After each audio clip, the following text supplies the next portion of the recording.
Ako, Song Yubay. Mahirap na babae sa kolehiyo. Pagkatapos kong muling mabuhay, nagulat akong nagising ang kumpletong kakayahan sa salitang sanggol. Naging tagapagsalin ng puso ng sanggol na naglalakad. Sabi nila, ordinaryong yaya lang daw. Pero bakit hindi sinasadyang? Nasakop ko ang buong mayamang pamilya.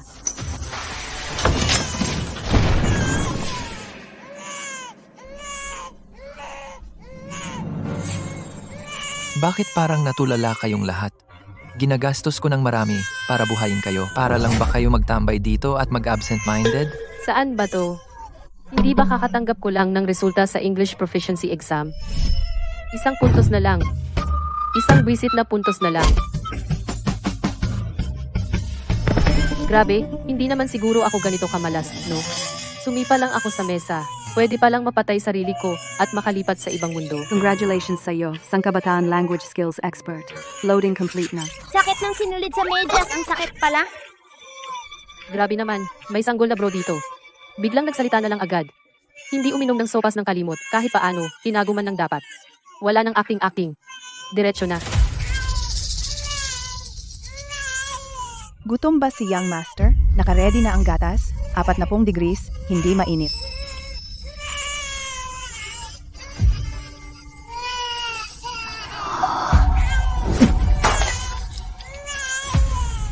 Kapag hindi ninyo napaamo si Little Master ngayon, tumigil lang kayo. Baka mapagalitan kayo mamaya. Ang sakit talaga ng medyas ko. Medyas lang naman sumakit sa paa, no. Bakit parang ang drama nyo? Parang papunta na kayo sa malalang eksena ng buhay o kamatayan. Ikaw? Anong ginagawa mo? Si Little Master, hindi talaga mahilig na hinahawakan ng hindi kilalang tao. Ay, naku, lagot to.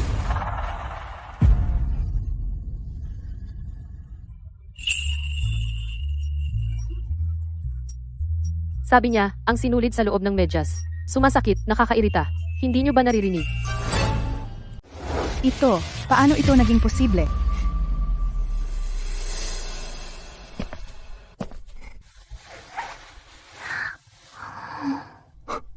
Tama nga, 30,000 isang pares ng medyas. Hindi pa rin maganda ang kalidad.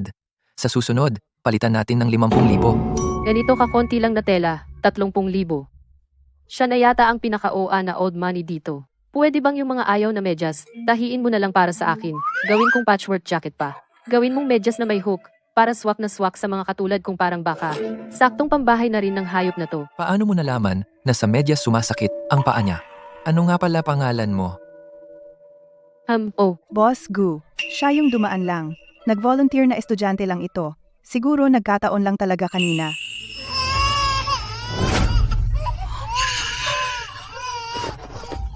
Ano na naman ang nangyari dito? Hay naku, si Young Master na naman, hindi na naman komportable. Dahil itong bagong salta ay mukhang ang daming alam. Sabihin mo nga, ano ang dapat gawin ngayon? Tahimik na tahimik. Ang tahimik nga eh. Gusto kong makinig ng kanta. kuya, yung nursery ng baby nyo, wala man lang speaker. Saan ko ba hahanapin ng kahit anong tunog dito? Baka kanina, nagkataon lang yung ginawa niya. Bata pa siya, ilang taon pa lang. Ano bang karanasan meron siya? Ano bang alam nyo? Ngayon ipapakita ko sa inyo kung ano ang totoong musika.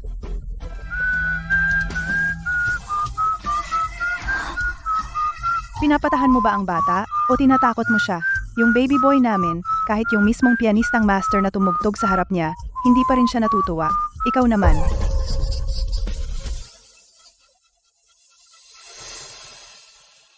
Ano nga ulit pangalan mo? Song Yubay. Simula ngayon, opisyal ka ng natanggap. Sandali, hindi ko pa naman sinasabing gusto kong. Maging regular na empleyado, probationary man, buwan ng sahod mo 50,000. Pag naging regular ka pa, pwede pang tumaas. Boss, narito na ang inyong lingkod. Kakapasok mo pa lang ilang araw, pero VIP treatment na agad ang nakuha mo. Kung magtatagal ka pa, baka ikaw na ang magpapalakad dito. Hindi pwede yan. Kailangan kong humanap ng paraan para mapaalis ang babaeng to sa pamilya Gu. Xiaobay, hindi makatulog si maliit na amo. Mukhang gutom siya. Ang pagpapadede ay trabaho talaga ng personal yaya. Isa yan sa pinaka-importanteng gawain. Dahil magaling ka raw, sa'yo ko ipapasa ang trabaho ngayon. Ang tawa naman ng ate mo, parang may tinatagong kalokohan. May plano na naman to, sigurado. Kapag nagpapadede si Young Master, kung hindi swak ang material ng utong, ayaw niya. Kung ayaw niya ang style ng bote, ayaw niya rin. Kung mali ang temperatura, hindi rin siya iinom. Kung mali din ang posisyon ng pagkakarga, ayaw niyang uminom. Kaya doble ingat ka ha? Mukha namang mabait tingnan, parang hindi siya ang maarte sa mga ganyan. Pwede nga siguro, hindi mo dapat husgahan ang baby sa itsura. Xiaobai, ayon sa 4 na buong araw na tala ng pagpapadede kay Young Master, sa oras na to, mas gusto niyang gamitin yung pang-4 na utong sa Ikatlong shelf ng cabinet. Grabe, pati ba naman yan? Kailangang i-journal. Ayoko ng suot kong damit, hindi maganda. Bakit walang nakakaintindi sa akin? Tunay ngang Young Master ka. Parang naglalaro lang ng miracle ni Kitong cabinet na to. Kung hindi ka magpapakain ng maayos, bakit ka pa nagbubukas ng closet? Takot ka na ba? Hindi mo na ba kayang ipagpatuloy? Tama din siguro. Yung huling nagpadede dito, 8 beses sumubok, pero walang ininom si Young Master. Diretso na siyang pinalayas. Anong, natatakot ka na? Kung aatras ka na ngayon, mas konti pa kahihiyan mo? Ayaw niya! Pinapadede ka kasi. Nandito ka namimili ng damit. Maganda ba to? Maganda to.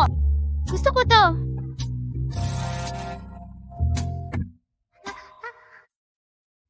Alam mo, may mga tao talaga, hindi naman talaga magaling, pero ang dami namang kayabangang pinapakita. Medyo nagugutom na ako ngayon.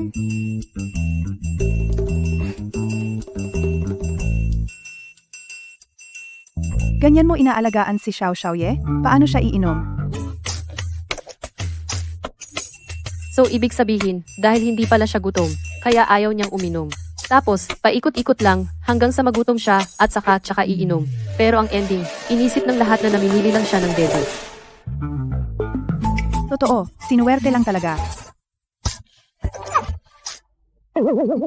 Ang hirap mo naman, Xiaoye.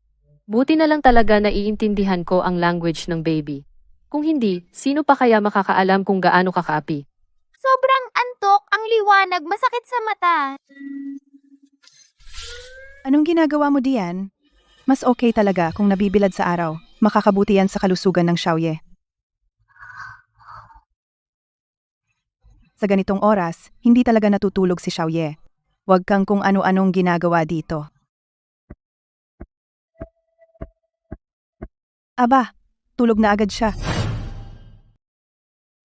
Nakakatulog ng ganyan si Tangtang. Oo, at ngayong hapon na ito, 2 beses lang umiyak si Xiaoye at hindi pa lumagpas ng 5 segundo. Alam na niya agad kung bakit umiiyak si Xiaoye. Tapos, nasosolusyonan niya agad. Parang nakakabasa siya ng laman ng tiyan ni Xiaoye. Pwede. Ipaalam mo sa kanya na siya ay opisyal ng tinanggap. Ang sahod ay ibibigay sa kanya sa pinakamataas na rate. Anumang iba pang kondisyon, hanggat kaya, ibigay natin. Simula ngayon, kung sino pang magsabi na mahirap alagaan ang pamangkin ko, ipapahid ko talaga itong video sa mukha nila. Tingnan nyo, 2 minutong tulog agad. Parang angel na baby talaga. Kuya, gusto kong magpa-party dito sa bahay. Yung kaibigan ko dati, nag-organize siya ng ilang baby gathering. Mga social event na pinagyayabang ang mga anak. Ngayon, gusto ko ring mag-organize para makita ng lahat kung gaano ka-cute ang pamangkin ko. Maghanda ka na. Siguraduhin mong maganda ang pagkakagawa. Huwag kang papalpak. Huwag mong hayaan na mapahiya ang pangalan ng pamilya Gu. Opo.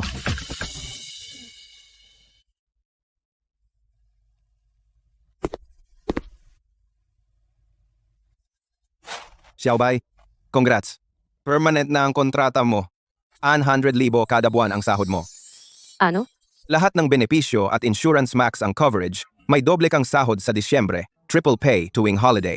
Libre na ang pagkain at tirahan, may sarili kang kwarto, at saka, dahil maganda ang performance mo kamakailan, ito ay dagdag na bonus ni Guzong para sa'yo. Ang dami nito. Noon, 1 taon na ang pagtatrabaho ko, di ko pa to kinikita.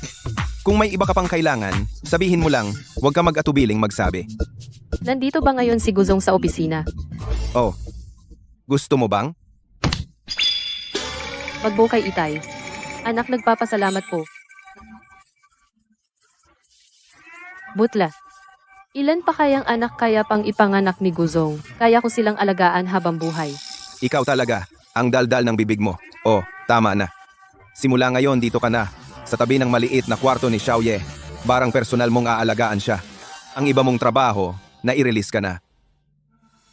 10,000 sahod kada buwan, ikaw talaga ang swerte ko sa pera. Tangtang, paglaki mo, ipagseselect kita ng magandang petsa.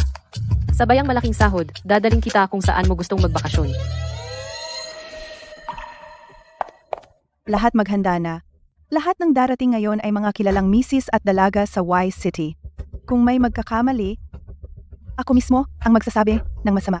Naiintindihan po.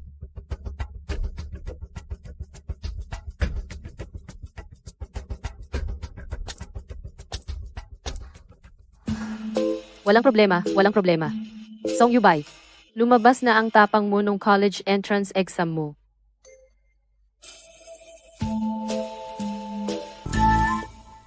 Ngayong araw, ako na ang magpapakitang gilas. Para makita ng lahat kung gaano kaganda ang pamangkin kong mabait. Xiaobay, tara na.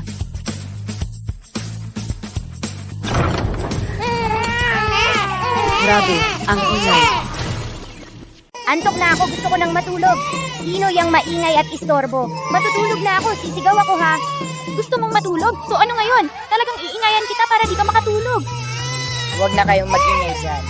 Nakakatuwa kayo, sige lang mag-ingay pa kayo. Dito kulang pa yata ang ingay. Ito ba ay isang function hall o parang nursery ng mga bata? Nakakatakot ang ingay dito. Dandan dali ate, andito si ate.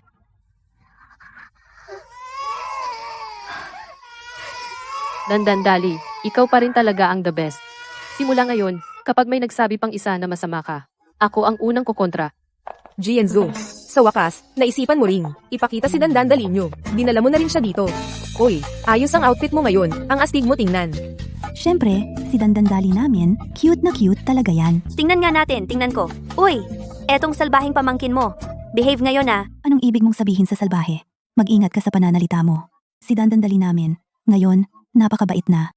Nako, maniwala ka dyan. Noong huling punta ko sa inyo, iyakan siya ng iyak hanggang umuga ang chandelier nyo. Yun dati pa yon, iba na siya ngayon. Xiaobay. Kita mo yun, siya, si Xiaobay, ang yaya naming tagapangalaga ng bata. Dahil andito siya, si Dandandali namin, behave, parang angel. Grabe ha, hindi na siya umiiyak o nag-iingay. Lalaki pa ng mga mata, ang kinang, kaling magpalaki. Jian Shue, ang galing ng tagapangalaga nyo ah. Mukhang bata pa. Mga misis, baka hindi nyo alam, bata pa nga si Xiaobay, pero ang dami na niyang alam. Yung munting boss namin, hindi na kayang mawala siya. Sige Jiang Shue, ikaw na panalo ngayon. Yung pamangkin mo, mas behaved ngayon kaysa dati. Ano ba, talagang panalo naman ako. Yung pamangkin mo dati, kinakain pa ang sofa sa harap ko. Ba't di mo sabihin? Ano namang masama kung kinain ang sofa? Nag-e-explore lang ng mundo yon? Naku talaga ikaw. Sige na, tama na Jiang Shue. Dali na dito. Kwento mo naman sa amin. Yung project nyo nang nakaraan, anong nangyari doon? Xiaobay, nandun yung play area ng mga bata. Dalhin mo si Dandandali dun. Maglaro sila ng ibang bata. May tao naman dun.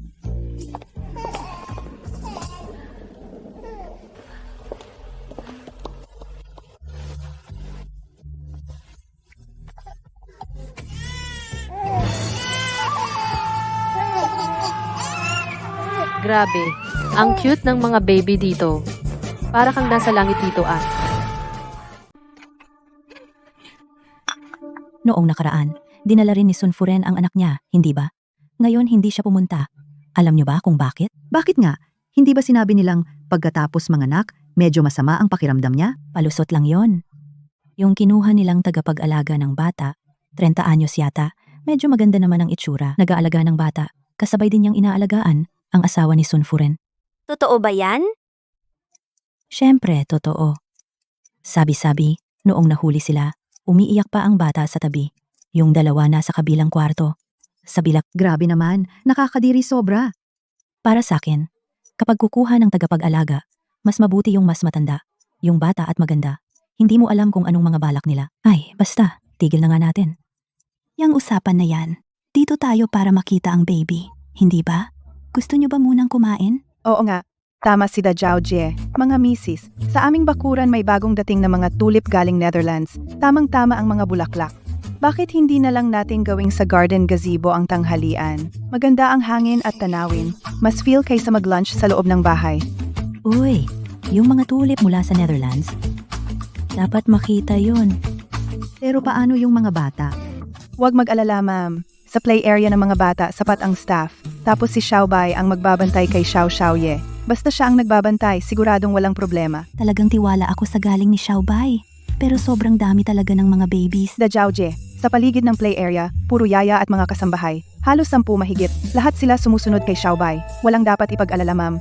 Sa dami ng tao sa bahay nyo, hindi mo na mabilang kung sa inyo pa hindi mapagkakatiwalaan.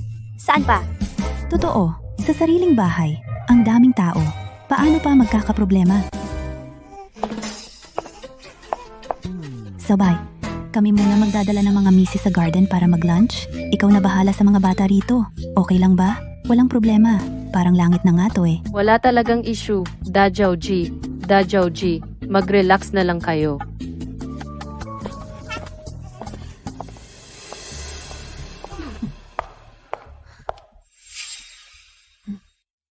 Lumabas kayong lahat. Lahat ba? Pero ang dami ng mga bata eh. Sabi ko, lumabas kayong lahat. Bingi ka ba? Kapag marami ka pang sinabi, huwag ka na lang magtrabaho. Kahit gaano ka kagaling, hindi mo kakayanin ang sobrang daming bata. Maghanda ka na lang mag-empake at umalis.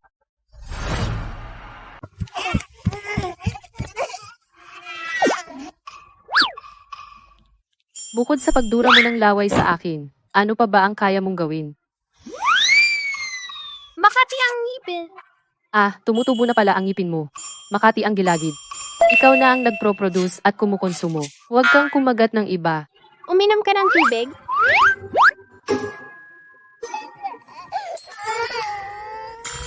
Tako siya. Paano ka nakapasok dito? Yuyu, maging mabait at bitawan mo na, pwede ba? Kailangan pa ni ate alagaan ang iba pang mga bata. Nakakairita talaga ang puwet. Siguro may utang ako sa inyo sa nakaraang buhay ko. Sige na, sige na. Ang cute mo naman, baby. Walang masama kung medyo madaming hiling ka. Ayos na ayos. Oo nga, oo nga. Ang tagal na nating, hindi nakakabalik dito. Ay, naku, may nangyari. Xiaobai, si Xiaobai, pinalayas niya lahat ng ibang katulong.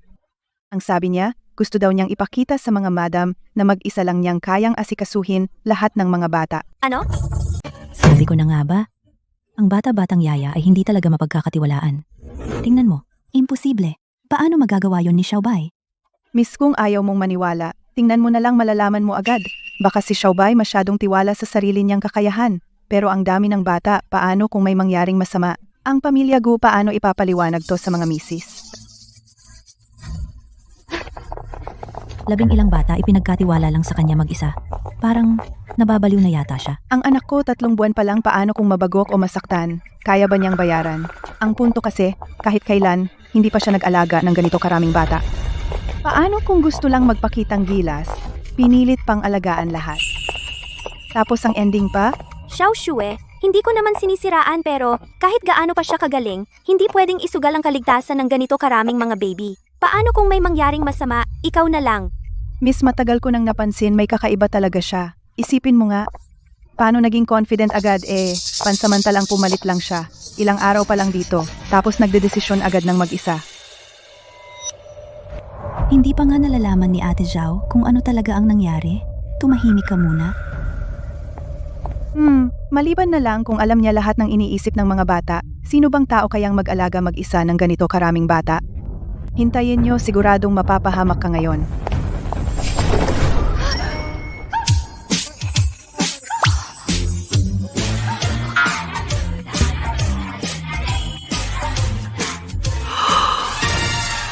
Tapos, sinabi ni Xiaozu, hindi ko na kayang tumakbo. Uy, ito hindi pwedeng kainin.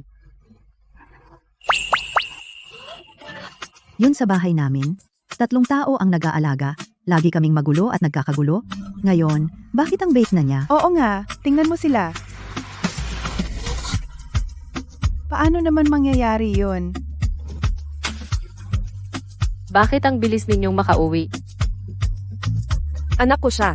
Kadalasan, hindi siya tahimik, kahit lampas 3 minuto. Araw-araw hindi siya umiiyak, pero palaging sumisigaw. Konting pagkakamali lang, nalalagay na siya sa pagitan ng kama. Ngayon, nagkataon na.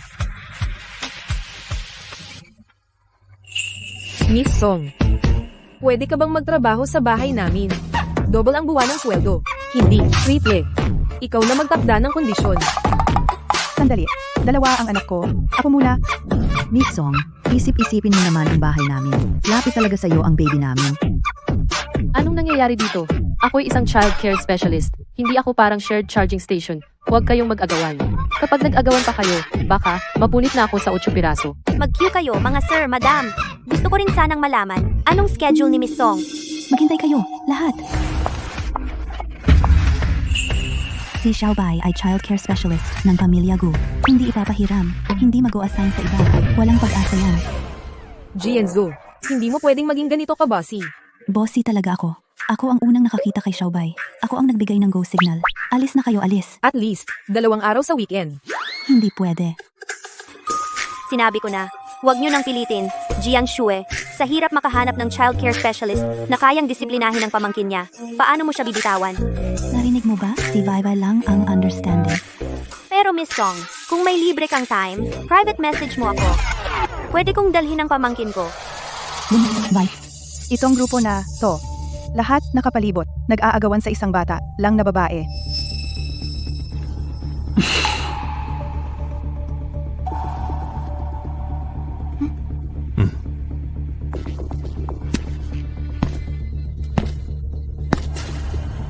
Xiao Zhao. Sumama ka muna sa akin.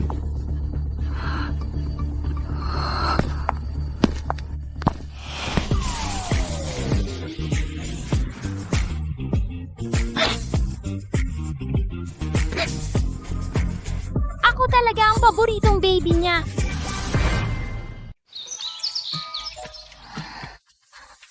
Hehe. Huwag agawan, huwag agawan. Lahat kayo. Mga baby ko.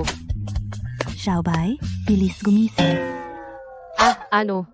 Anong nangyari kay Tangtang? Hindi, si Xiao Chi pala. Tumawag siya. Umiiyak daw buong umaga. Kahit sino pa ang magpakalma, walang epekto. Si Madam Shu halos mabaliw na sa pag-aalala. Wala nang ibang magawa, tumawag na dito. Nakiusap na puntahan mo raw sila. Ha? Kahapon nung umalis tayo, ayos na naman siya, di ba? Bakit biglang ganito?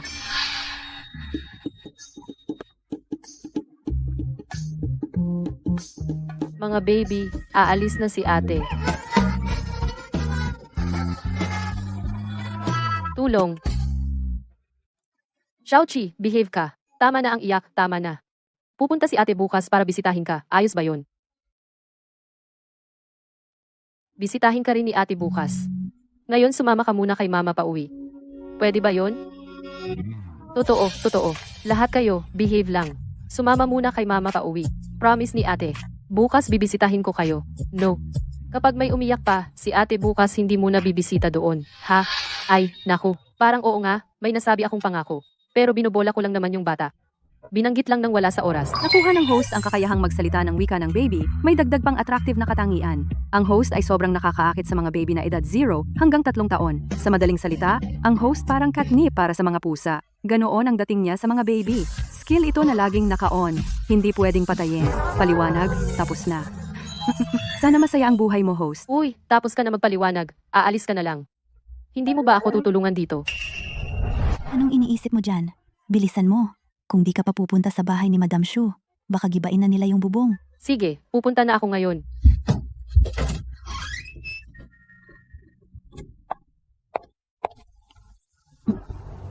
Ano? Parang hindi na kailangan pumunta. Pinahatid na lang daw dito, yung mga bata. Siya, sila. Huwag nang umiyak. Sige na. Paano na kaya to? Wala talagang magagawa. Ikaw, nilagyan mo ba sila ng gamot? Sinasabi ko naman talaga, ako lang naman yung mas gusto ng mga bata. Naniniwala ka ba doon?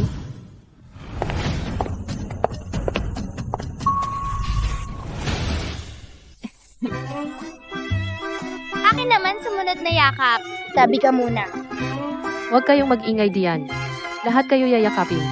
Anong nangyayari dito? Guzong, lahat ng batang to, anak ng mga misis na nasa party kagabi. Narinig ko, kasi si Song Xiaojie, kagabi para lang mapauwi sila, sinabi na pupuntahan daw sila ngayon. Kaya ngayong umaga, dahil hindi nakita si Song Xiaojie, hindi tumigil sa pag-iyak at pag-ingay. Talagang hindi na matiis ng mga misis, kaya dinala na lang nila dito.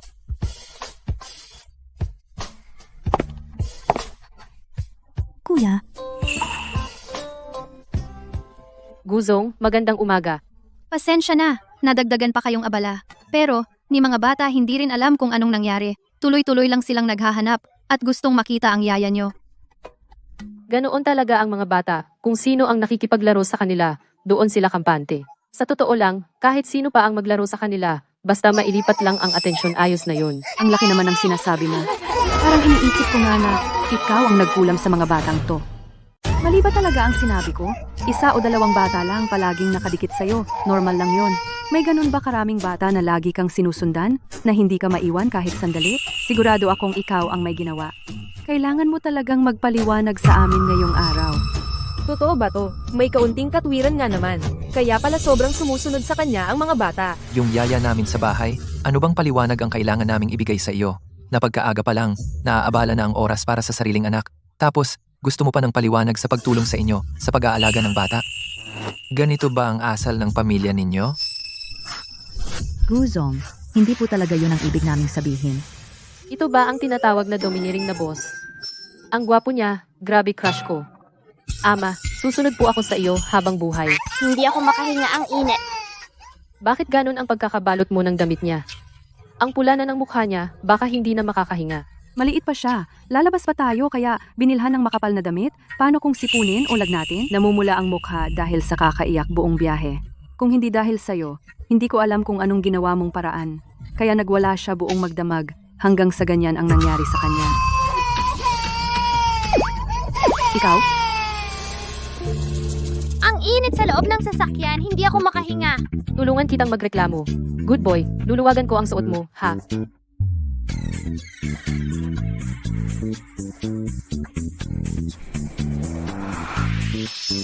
Grabe ang init ngayon, kayo mga matatanda manipis na ang suot. Saka naka-heater pa, 20 degree tapos 3 patong ang suot ng bata, tapos naka-heater pa talaga.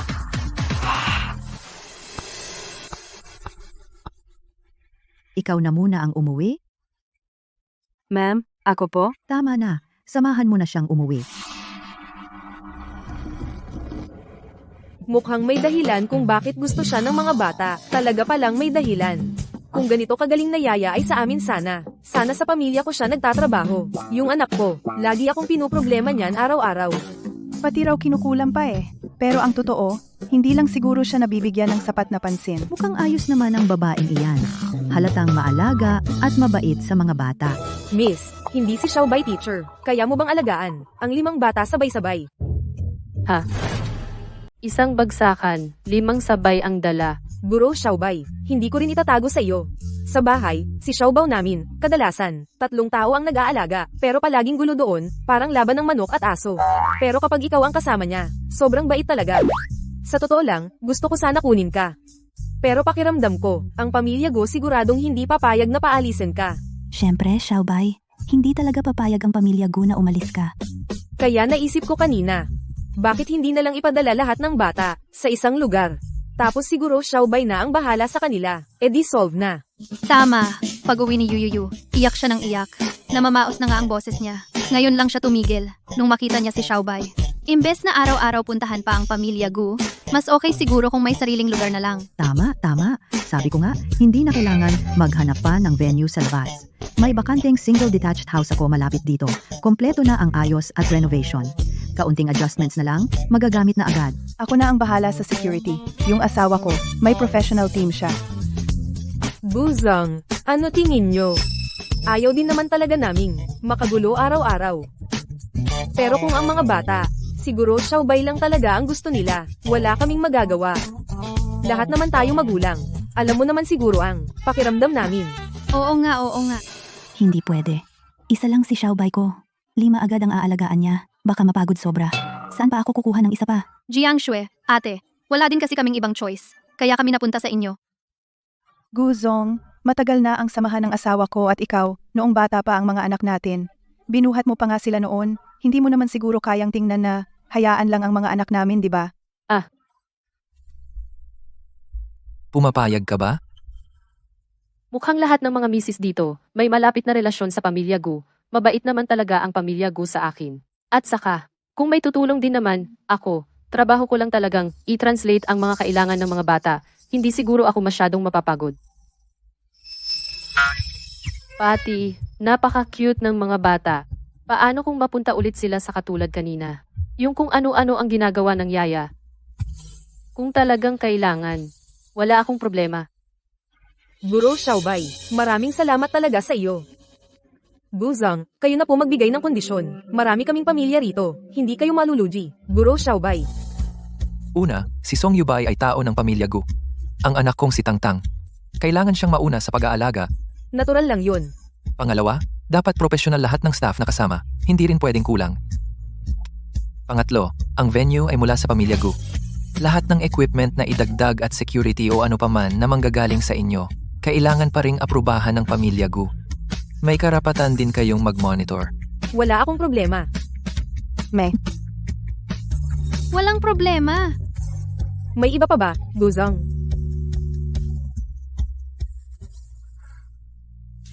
Bawat pamilya kada buwan magbibigay ng 100,000 kay Xiaobay. Kung may magiging pagbabago sa hinaharap, pag-uusapan pa natin ulit. Aba, tama lang naman yan. Hala, si Teacher Xiaobay talaga ang galing. Sa presyong yan, talagang sulit na sulit. Oo nga, oo nga. Sandali lang. tig-100,000 bawat pamilya. So, itong 4 na pamilya plus ang Gu pamilya. Sa edad kong ganito, 50,000 na agad ang kita ko kada buwan. Narinig mo na ba? Ang Gu family ang nanguna sa Y City. Nagkita-kita yung 3 malaking pamilya. Parang may gagawin silang early childhood class. Early childhood class? Anong klaseng class yun? Ang plano, pagsasamahin lahat ng tagapagmana ng mga pamilyang to. Ang bata-bata pa ng mga batang yon. Pero nagsisimula na agad silang ihanda yung daan para sa kanila. Nagkakabarkadahan na. Hindi ko malaman ang buong detalye. Ang alam ko lang ang venue ay galing sa Gu family. Yung seguridad, pinagsamang team ng iba't ibang pamilya ang bahala. Parang napakahigpit ng seguridad. Parang yung buong lugar, tad-tad ng mga bantay. Grabe naman ang eksenang to. Kailangan ko pang magtanong sa ibang kakilala. Hindi pwedeng mapag-iwanan yung anak ko sa simula pa lang. Uy, bantayan mo yan.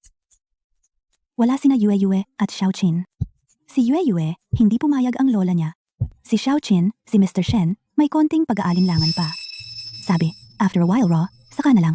Ayos lang, sapat na sa akin ang 3. Gustong magpakarga? Sige, tara dito. Ang cute talaga ng ating Tangtang. Ako rin! Oh, sige, ikaw rin karga ka din. Ako rin! Ikaw rin, pogi ka rin.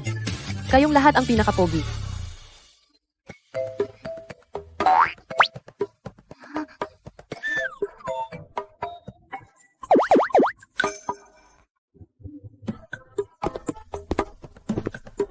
Xiaobay, tapos na raw ang renovation ng early childhood section. Pinapapunta ka ni Boss Gu. Pa-check daw muna yung lugar. Hindi ba 3 araw pa lang kasi? 3 araw. Sapat na daw. Tara na.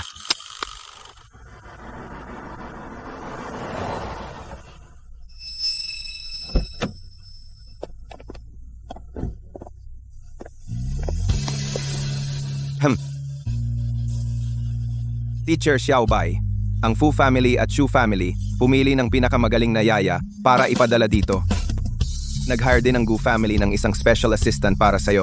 At saka may mga extra staff pa. Lahat sila, pwede mong utus-utusan. Naghihintay silang lahat sa loob.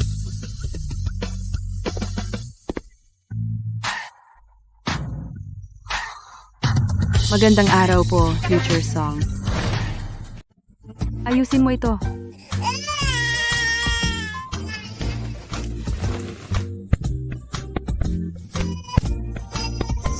Gusto kong magpakarga. Ang cute-cute sobra, ang cute-cute talaga. Si Tangtang mabait talaga. Ate, karga mo na ako. Si Tangtang talaga ang pinaka-cute. Yung yakap niya at yakap ko, may pagkakaiba ba? May amoy. Lingsan, si Xiaoqi nagpuo na. Tingnan natin. Nagpuo na.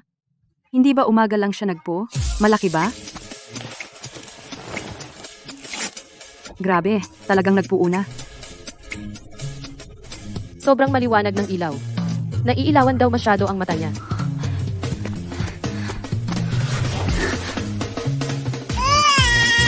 Gusto niyang makinig ng kanta. Paano nga ba ito nalaman? Parang may cheat code lang. Kaya pala pinag-utos ng mga taga-taas na sundan lahat ng utos niya. Ang galing niya. Hindi pwedeng hindi ka humanga. Sabihin ko man, hindi rin kayo maniniwala. Lahat kasi dahil marunong ako sa baby language.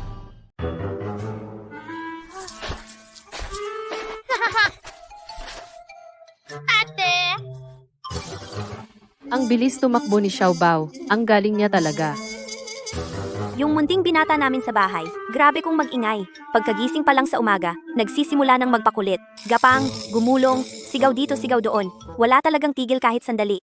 Dati nga sa pamilya Fu, 3 yaya na ang napagod. Halos di na makatayo. Pero dito kay Teacher Song, ang bait-bait niya. Sino ba naman ang hindi magsasabi niyan? Si Xiaoqi naman naming binata, sa bahay nga, ni hindi man lang umingiti. Kahit pakainin, kailangang pilitin muna ng matagal. Ngayon, ibang-iba na siya. Akin yan! Akin yan! Ako ang nauna! Ako nga ang nauna! Pinakamahal ako ni ate! Sige, yakap si ate. Ikaw din, yakap din. Akin ito! Akin ito! Yakap din natin si Xiaobao ha. Huwag umiyak, huwag umiyak. Ano ba to? Early Learning Center ba to? Parang harem na yata to. Sino ba ang pangunahing asawa at sino ang kabit? Mas matindi pa sa palace drama ang labanan dito.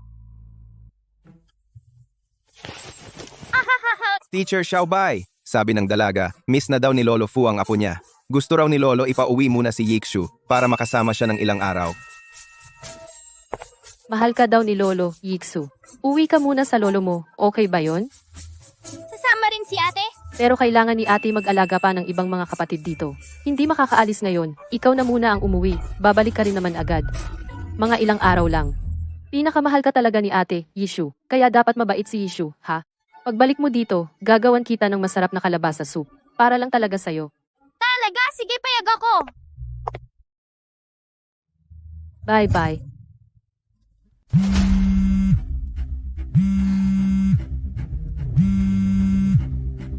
Teacher Song, pasensya ka na. Napaga ang abala ko. Pero simula kagabi pagkatapos ng hapunan, iyak na ng iyak si Yixu. Hanggang ngayon, paos na ang boses niya. Pwede ka bang pumunta dito? Bakit ganun tindi ng pag-iyak niya?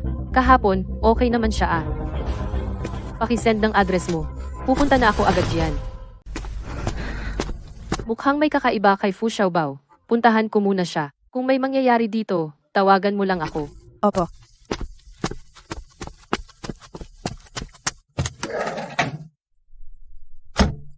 Medyo malayo pa ang biyahe. Pwede po kayong matulog muna sandali. Pagdating natin, gigisingin ko po kayo. Malayo pa ba ang Fujiya mula dito?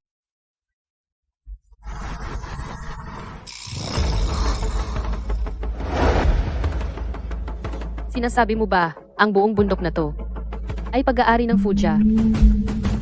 Yung pag-akyat pa lang mula sa paanan ng bundok, 20 minuto na ang biyahe. Akala ko yung bahay bakasyonan ng Fujiya ay sapat ng bongga. Hindi ko inakala na may mas matindi pa pala.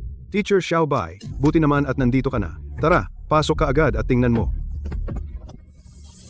Yung tunog na yon, parang may mali.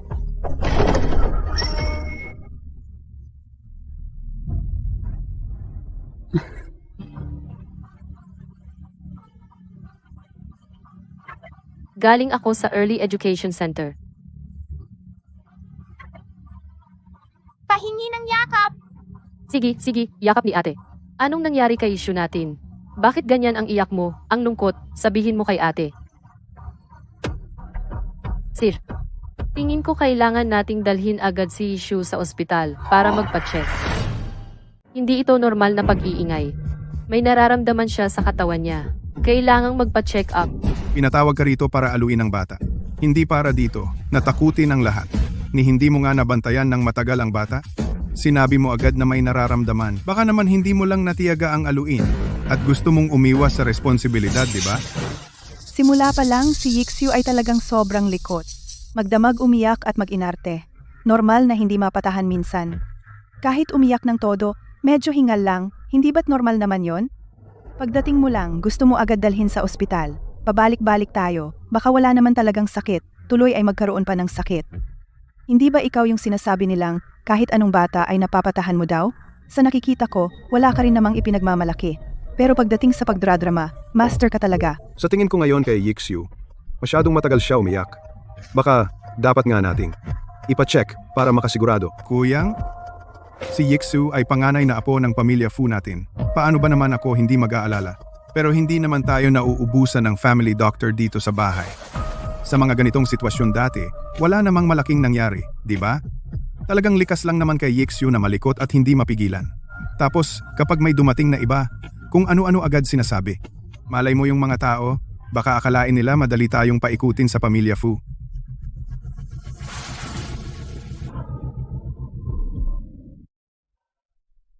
Lolo, kilalang kilala ko si Yixiu. Hindi siya ganito umiyak dati. Tsaka ngayon, matagal na siyang umiiyak, pero ang putla pa ng mukha niya. Hindi niyo ba napapansin? Parang hindi normal. Seryoso po talaga ako na may mali. Kung may family doctor naman tayo, ipatawag Nostradin. Magpa-check up na lang. Hindi naman abala yun. Handa akong gamitin ang pangalan ko bilang garantiya. Pakiusap, magtiwala po kayo sa akin. Si Yixiu talaga, kakaiba ang pag-iyak niya ngayon, kumpara dati. Tsaka noon, pagdating sa mga bata, si Teacher Song hindi pa nagkakamali sa paghuhusga. May karapatan ka bang magsalita dito? Lolo, tingin ko ay yung dalawang yan nagpapalusot lang ng responsibilidad. Itong mga nakaraang panahon, ayaw paawat ni Hipag. Gusto talaga niyang ipasok sa kung ano-anong early education class si Yixiu. Humana pa ng magaling daw na tagapag-alaga ng bata. Pinipilit dalhin si Yixiu doon. Para sa akin, yung mga early education na yan at sinasabing gold medal na tagapag-alaga, lahat yan panloloko lang. Tama na.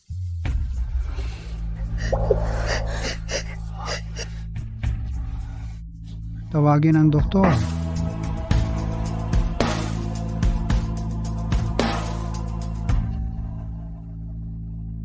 Lolo Fu, Pakisilip po si Yixiu.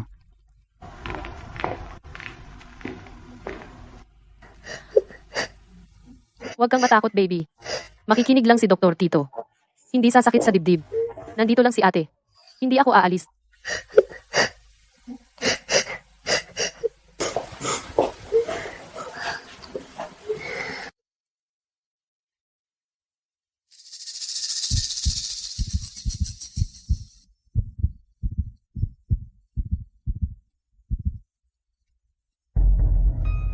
Lolo Fu, wala akong narinig na problema. Ano? Medyo mabilis lang ang tibok ng puso. Pero umiiyak ang bata, buong gabi. Ang bilis ng tibok ng puso na ito, normal lang naman. Wala namang ibang ingay. Regular-jing ang GH mo. Sabi ko na nga ba? Teacher Song, ikaw, ang aga-aga pa, mula sa bahay ng Gu. Tumakbo ka dito, sobrang enggrande pa, tatawag pa ng doktor. Pero walang problema ang bata. Itong professional mong opinyon, hindi ba parang masyadong pabigla? Si Teacher Song naman kasi, masyadong nag-aalala kaya nalilito. Bata pa kasi, huwag ka sanang magulat ng ganyan. Matanda na si Lolo, hindi na kayang mabigla ng ganito. Pero yung mukha ng bata, medyo hindi maganda ang itsura. Ikaw, Sandy, buong gabi lang na umiiyak. Sino ba naman ang maganda pa ang mukha pagkatapos? Huwag ka nang magdagdag ng problema. Teacher Song, narinig mo naman yung sinabi ng doktor.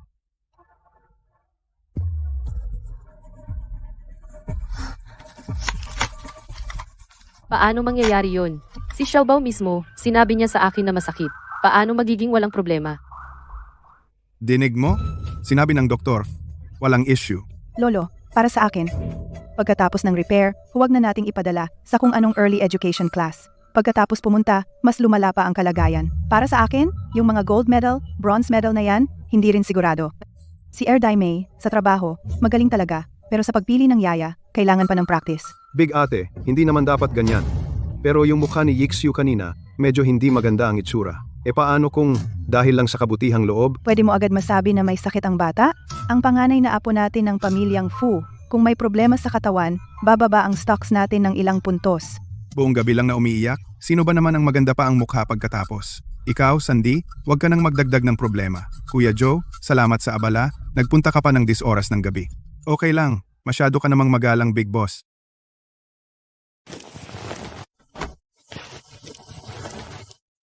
Hindi tama. Masakit, ate, masakit. Lolo, gusto kong dalhin si Yiksu sa labas ng ospital para magpa-check up. Ano ang sinabi mo? Hindi magsisinungaling si Xiaobao sa akin. Kung sa huli ay wala naman palang nangyari. Tatanggapin ko yun. Pero paano kung totoo ngang may problema ang family doctor na ito? Sabi ko, gusto kong dalhin si Xiaobao sa ospital sa labas para ulitin at gawing kumpletong check-up. Uy, batang babae. May sakit ka ba?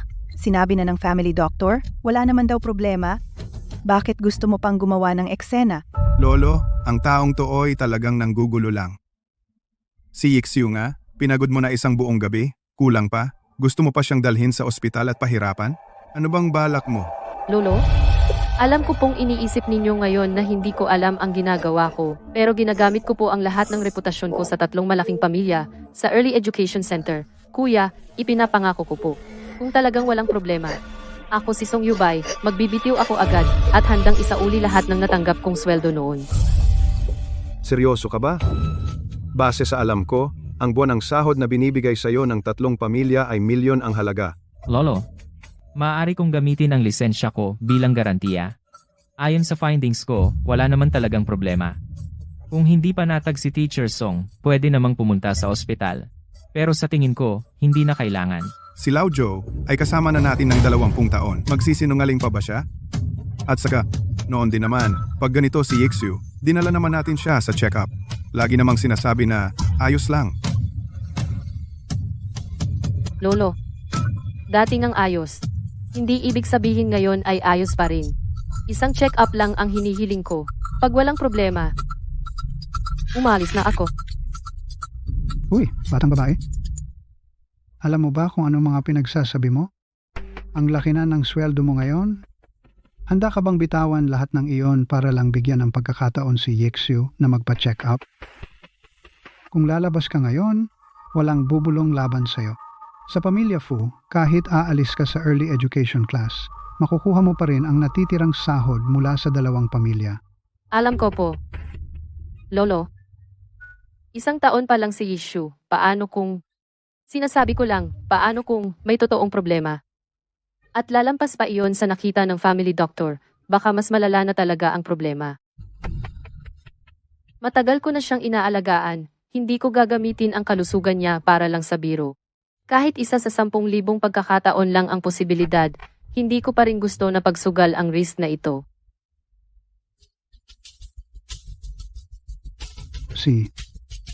Pero kung sa huli, lumabas na ginawa mo lang ang lahat para itago ang kakulangan mo. Sinadya mong takutin at pahirapan si Yixiu. Kahit tulungan ka pa ng pamilya Gu, papapanagutin pa rin kita sa mga gawa mo. Walang problema. Jay, isa lang naman siyang outsider. Tahimik ka na. Ihanda ang sasakyan. Huwag kang matakot, ate mo, nandito lang.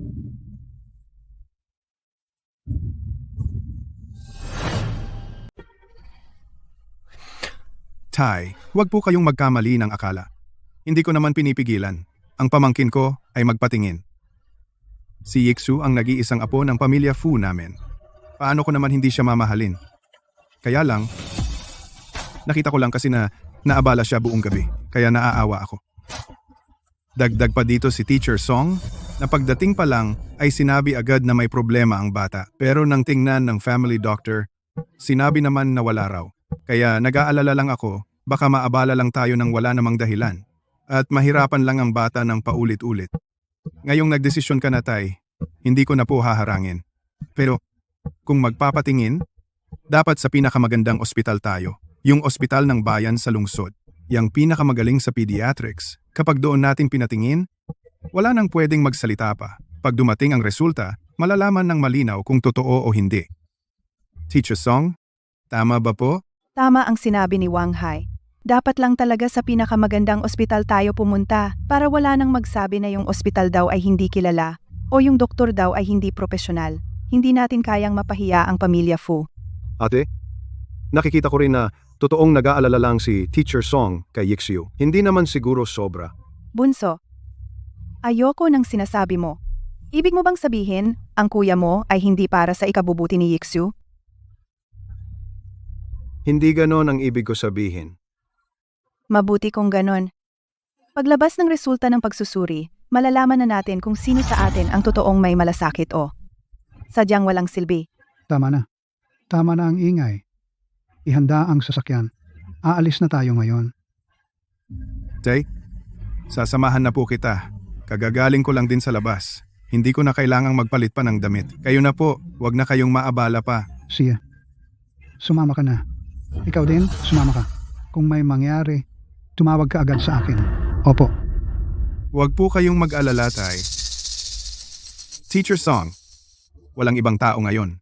Sasabihin ko na ang totoo sa'yo. Dati pa, madalas nang mangyari kay Yixiu ang ganito. Tuwing pinapatingnan, wala naman talagang problema. Mamaya, pagdating natin sa ospital, i-check lang ulit, tapos sasabihin na naman. Nakaraniwang pag-iyak lang. Pagdating ng panahon, ano na ngayon ang sasabihin mo sa mga tao? Kung aaminin mo na lang ngayon na nagkamali ka, sabihin mo lang na nagkamali ng tingin, maaari kitang ipakiusap kay Sir para makabalik ka sa dati mong trabaho sa early education class. Siyempre, para rin naman sa pamilya Gu. Ang pagpaparangal. Ginoo, natutulog si Yishu. Pakihinaan niyo po ang boses ninyo. Ikaw? Matigas ka. Tingnan natin pagdating sa ospital kung makakapalag ka pa. Miss Song, siya po ang panganay na anak. Nakarating na tayo sa unang ospital ng bayan. Hindi tayo dito magpapacheck up. Sa ospital ng mga bata sa lungsod, why tayo pupunta? Ano bang iniisip mo? Hindi mo pa tinatapos, ha? Sobrang lapit na natin. Tsaka mo pa naisip na magpalit ng ospital. Ang ospital ng mga bata ang pinakamagaling sa pediatrics sa buong probinsya. Mas professional sila kesa sa pediatric department ng General Hospital. Para sa akin, mas bagay kay Yixiu. Nasa ospital ng mga bata siya magpatingin. Ayon lang ang tingin mo? Ano ka ba para magdesisyon ng ganoon? Sinabi mo lang? Tapos magpapalit na agad? Sa ospital ng mga bata sa lungsod, why tayo pupunta? Ako ang responsable sa check-up na ito. Kasama lang siya, hindi siya ang nagdadala ng desisyon. Kung may mangyari, ako ang may pananagutan. Hindi pwede. Dito mismo dapat gawin. Kung ako ang masusunod, ako ang sasagot kung may mangyari. Pero kung hindi ako ang pinakinggan, at may hindi maganda, sagot nyo na ang lahat niyan. Sundin niyo si Miss Song. Opo. Mr. Chen.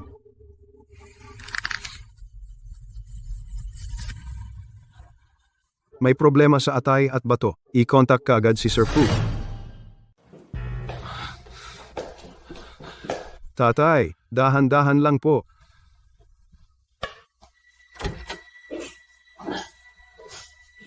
Umupo ka muna. Ano na bang sitwasyon ngayon? Kumuha kami ng dugo. Gagawa pa kami ng karagdagang pagsusuri. Sa ngayon, mukhang may nakain lang na mali. Buti na lang at naihatid agad dito. Kung nahuli pa ng 2 araw, malaki na sana ang naging pinsala. Ganito kalaki na bata, mukha siyang masigla, pero mahina pa talaga resistensya niya.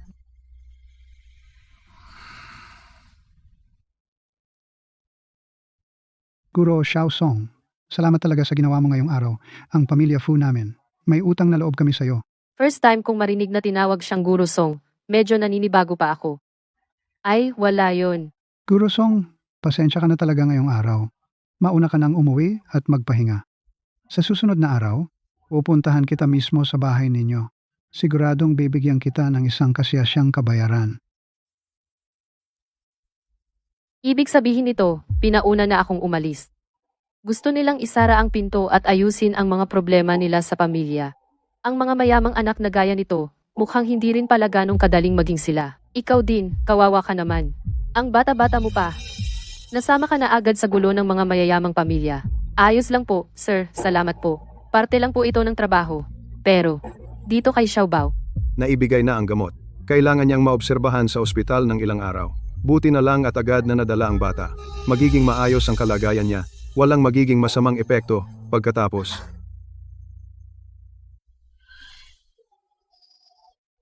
Bye na muna, Xiaobao. Uuwi na si ate. Bisitahin ulit kita after ilang araw.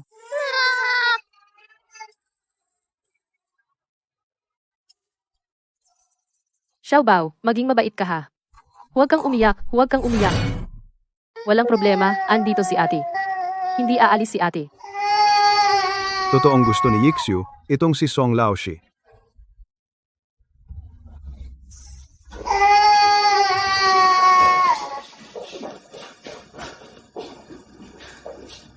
Nasaan na sina Fu Li? Ganito na si Ixu. Wala ni isa sa kanila. Sabi ng sir. May mahalagang negosyo raw na kailangang pag-usapan. Sabi ni Madam, pag natapos daw siya, pupunta siya dito. Laging abala si Madam Fu. Alam din naman niya yon.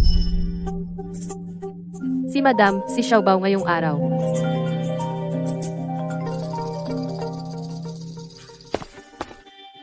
Nabasa ko na yung proposal. Sa pangatlong item, pakibago ng konti. Sige. Pasensya na, ha, Xiaobao Laoshi. Mauna na muna ako ngayon, nasa iyo naman si Yixiu. Ayos na siya dyan. Salamat sa tulong mo ha, sa susunod pang araw. Oh, si. Pero Madam Fu, kararating mo lang. Ayaw mo bang magstay pa? Wala eh. Biglaan dumating yung malaking kliyente. Ikaw na muna ang sumama sa kanya. Mama, huwag kang umalis! Yixiu, magpakabait ka, ha? Babalik si mama para dalawin ka ulit.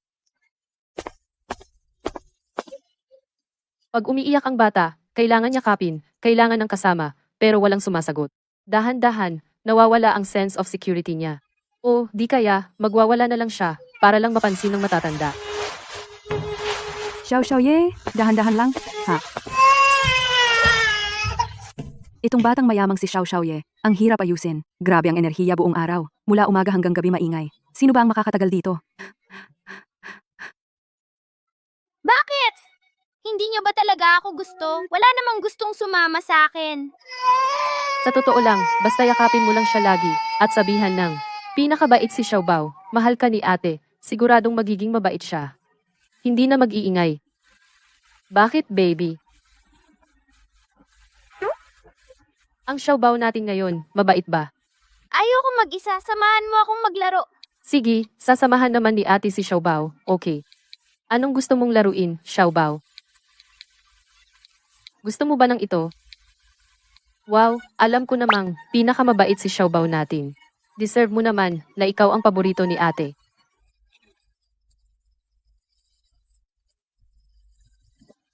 Gusto lang naman niya, na may maglaan ng oras para sa kanya.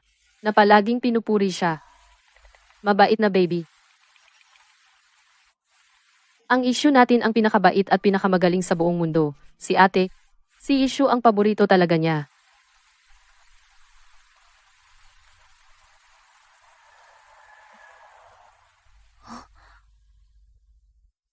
Nakatulog na siya. Pare-pareho lang halos ang edad nila. Pero mas kailangan ni Yixiu ng pacifier kaysa ibang bata. Nakaupo lahat magkasama, masaya. Pero si Yixiu, kailangan talaga lagi siyang may pacifier sa bibig. Pag walang kasama, nai-stress siya. Kahit yakap siya ng yakap, pero kung hindi kinakausap, mag-iingay pa rin siya. Pero basta yakap lang siya palagi. At kinakausap, nagiging mabait kaagad siya. Kaya, mabait talaga si Yixiu. Kailangan lang niya, na laging may taong kasama siya.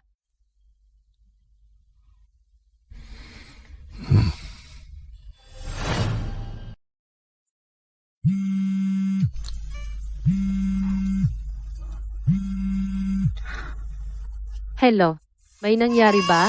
Xiaobao Laoshi, kailan ka ba uuwi? Kapag wala ka, nagwawala na ang mga baby. Kaya ba sa loob ng isang oras? Medyo kaya naman siguro. Ngayon gumawa kami ng konting vegetable puree, mga fruit puree din na pang solid food.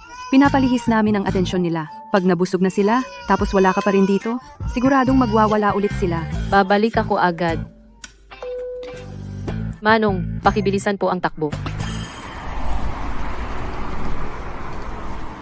Hindi masyado nakikialam si Xiaoye sa mga gawain sa bahay. Madam, dahil gusto niyang siya mismo ang magpalaki kay Xiaoye, hindi siya kumuha ng yaya. Pero sobrang busy niya sa trabaho, minsan hindi maiiwasan na maiwan mag-isa si young master. Nung ipinanganak si Xiao Li, kakalista pa lang ng kumpanya sa stock market, Isang beses, nilagnat at naospital siya. Nasa ibang bansa ako noon. Tumawag si mama, pinagalitan niya ako ng halos kalahating oras. Hindi rin akong nagpakumbaba at bumalik. Sa huli, pinirmahan ko yung kontratang yon. Sabi mo, noon, ako ba ang mali? Itong si Song Laoshi, magaling.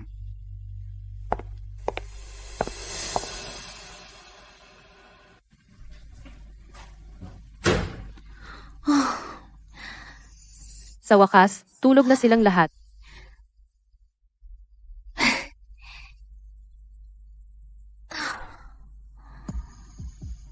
Hindi pwede, hindi ko pa naisusulat ang records para sa araw na ito.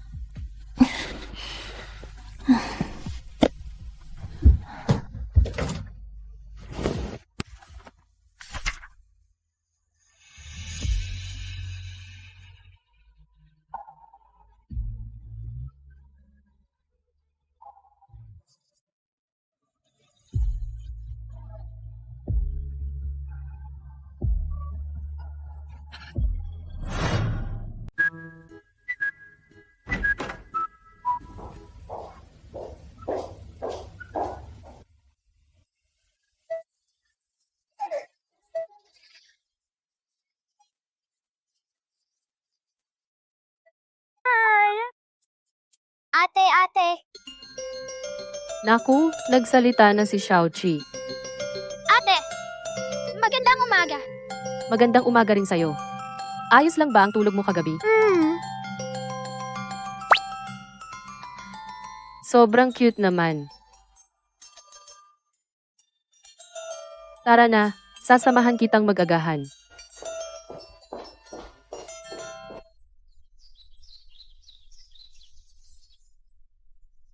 Tangtang, okay lang ba kung asul ang gamitin mo ngayon?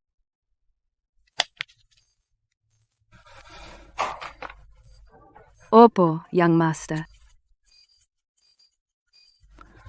Palitan natin ng panibago.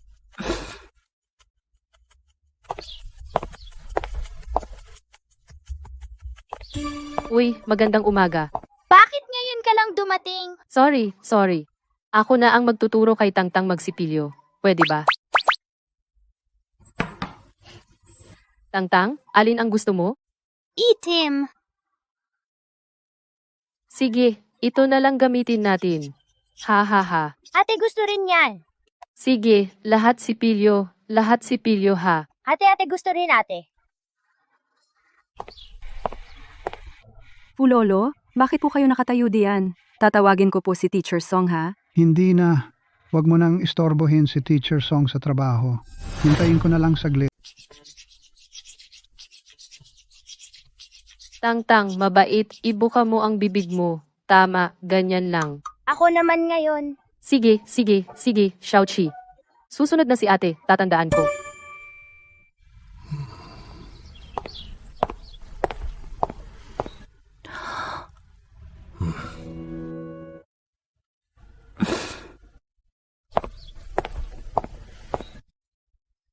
Halika, Xiaoqi, ibuka mo ang bibig mo.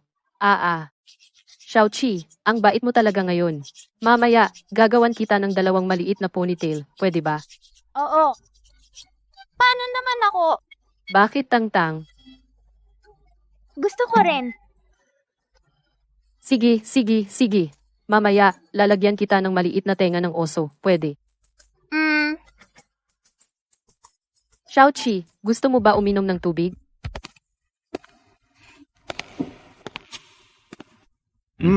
Si Xiao Song Laoshi, talagang may tiyaga sa mga bata. Kaya pala dikit ng dikit sa kanya ang mga bata.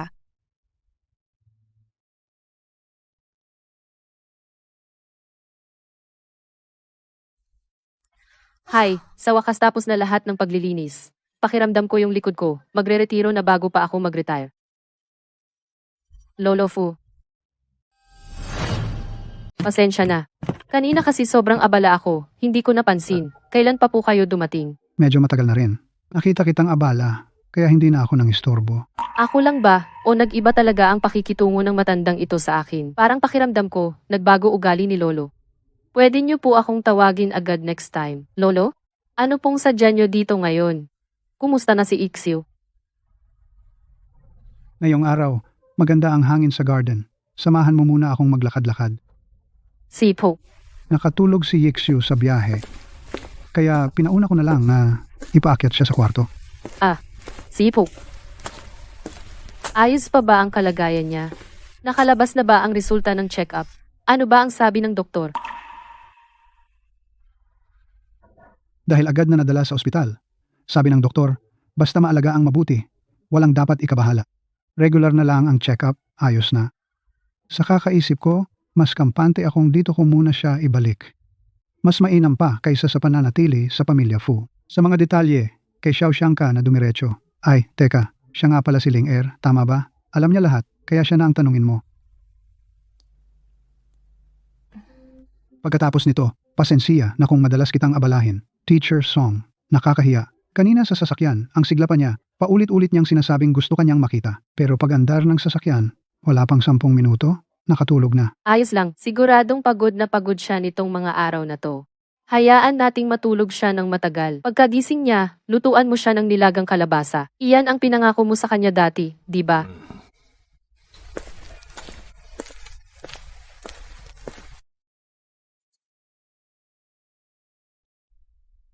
Ay oo nga pala. Teacher Song, ito, tanggapin mo na. Konting abot lang ito. May laman itong 5 milyon. Ang password ay huling 6 na numero ng cellphone mo. 5 milyong piso. Kahit na dapat alam ko na ang pamilya Fu ay hindi kapos sa pera. Pero hindi ko pa rin inexpect na bibigyan nila ako ng ganito karami. Sa totoo lang, hindi naman kailangan bigyan niyo ako ng ganito karami. Hindi na kailangang magpakabait, Teacher Song. Mas marami pa ang nagawa mo para kay Yixiu kaysa sa mga to. Meron pa isang bagay, yung nangyari kahapon sa ospital. Kung ano man ang nakita mo at narinig mo, pakiusap, huwag mong banggitin kahit kanino. Kasama na si Yixiu. Paglaki niya, hindi na rin kailangang ipaalam sa kanya. Mga awayan ng mga mayaman sa mana, mga magkakapatid nag-aaway. Tama na, isa ka lang namang empleyado. Huwag mong gawing bida ang sarili mo. Pero sa huli, talagang wala namang nangyari kay Yixiu. Kung hindi mapaparusahan yung salarin. Mas mabuti na lang talaga na huwag niyang malaman ang nangyari. Huwag kang mag-alala, sir. Noong araw na yon, dumalaw lang naman ako kay Yixiu na may sakit. Ayos. Talagang matalino si Teacher Song. Mapagkakatiwalaan ko. Ang pagkatao ni Teacher Song, ibibigay ko si Yixiu sa'yo. At kampante ako. Kung merong problemang dadating, Teacher Song, dalhin mo lang ito dito sa pamilya Fu. Hanggat kaya ng pamilya Fu, gagawin namin ang lahat para sa'yo.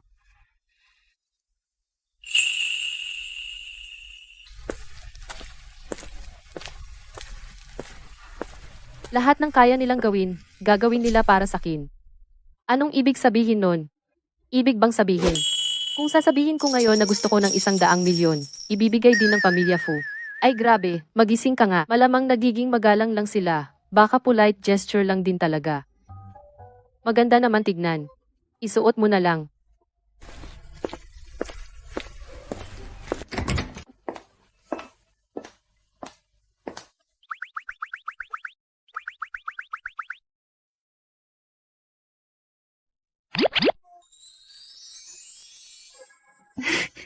Ate. Dahan-dahan ka lang, paano kung madapa ka?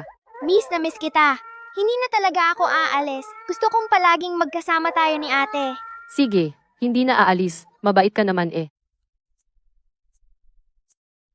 Nakakainis talaga itong batang to. Bakit bumalik na naman siya? Ako talaga ang paboritong baby ni ate.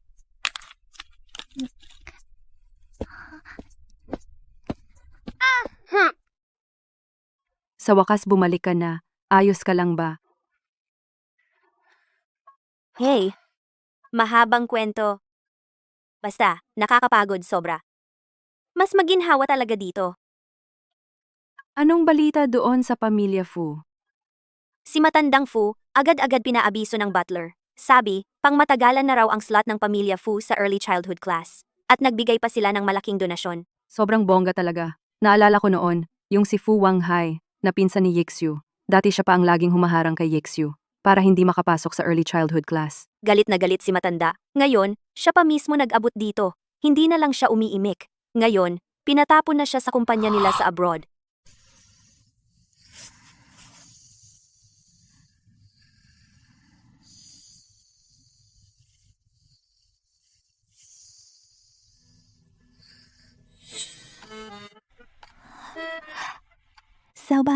Saubay.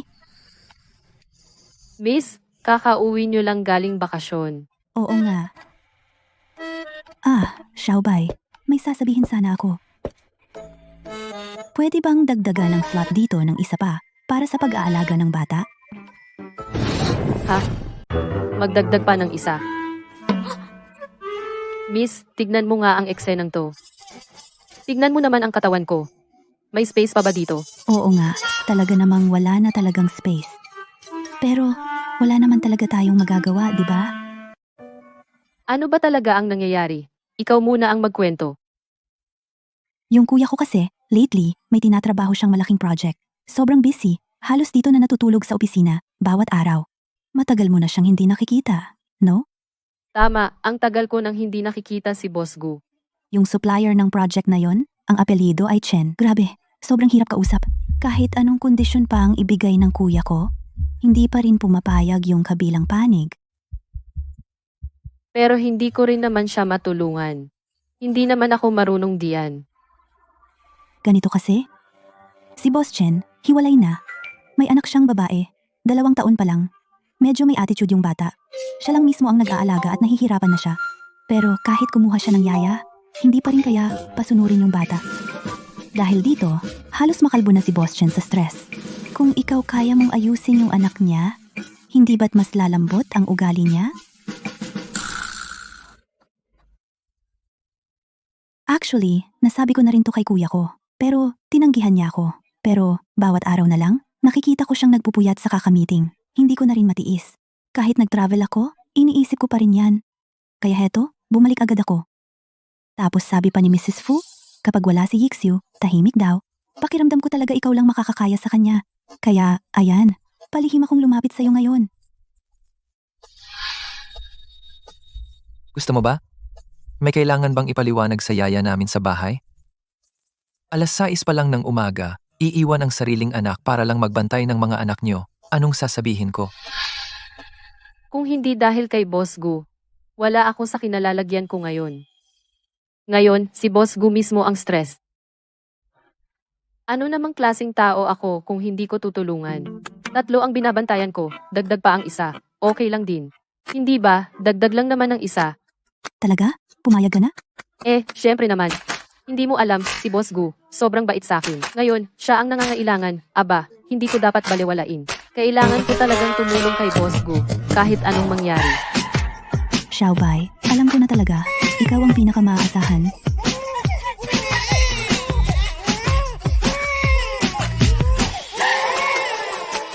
Parang ang bilis ko yatang pumayag kanina, ano? Si Xiaobay talaga, pag sinabi niyang gagawin niya agad. May usapan ako kay Chenzong, kakain tayo bukas ng gabi. Sasama ka sa akin. B. C. Sigurado akong andun din yung anak niya. Bahala ka na sa sitwasyon pagdating natin. Basta magpakilala ka muna para makita niya kung gaano ka kagaling. Pero kailangan mong magbihis muna. Hindi pwede itong suot mo ngayon. Tara, punta tayo mag-shopping. Subukan mo nga ito. 1, 10, 100, 10,000, 60,000, 60,000 para sa ganitong kakonting damit. Hindi lang ako lang ang nakakaramdam. Hindi ba parang masyadong mahal ito? Huwag mo na intindihin. Bilisan mo na at subukan. Hindi ba masyadong formal ito? Parang medyo madilim yung kulay. Subukan mo ba ito? Ay, sandali lang.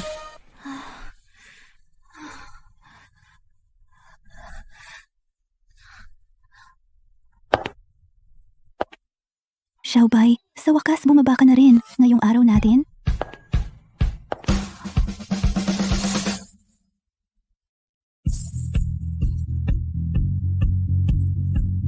Ang ganda mo, ate. Ang ganda-ganda talaga ni ate. Bakit anong meron? May problema ba sa damit? Sobrang ayos na. Ang ganda mo, Xiaobay. Ganto na lang suotin mo palagi. Sabi ko na nga babagay sa'yo, ang dress na to. Ang ganda rin ng pagkakabuhol ng buhok mo. Ang lambot at klase mo talaga. Totoo ba talaga to? Pakiramdam ko may kakaiba eh. Hindi naman kakaiba. Sobrang ganda nga eh. Maniwala ka sa akin. Maganda ka talaga.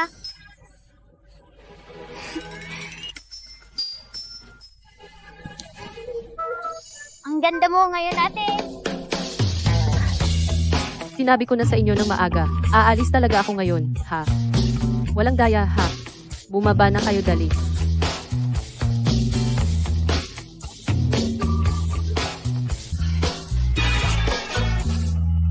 Gusto ni Tangtang lately yung blue na bote.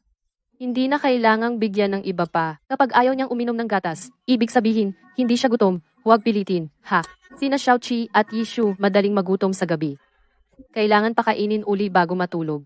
Nasa pangalawang layer ng ref ang pumpkin puree. Teacher Xiaobay, relax ka lang at umalis ka na. Ngayon kasi, medyo sanay na rin kami sa mga bagets na to. Kabisa na namin lahat yan. Kahit ilang oras, kaya naming alagaan. Oo nga, kakain lang naman kami saglit. Babalik agad ako. Wala kang aalalahanin. Kapag may kailangan, tumawag ka lang agad sa akin. Opo, Teacher Xiaobay. Alis na kami.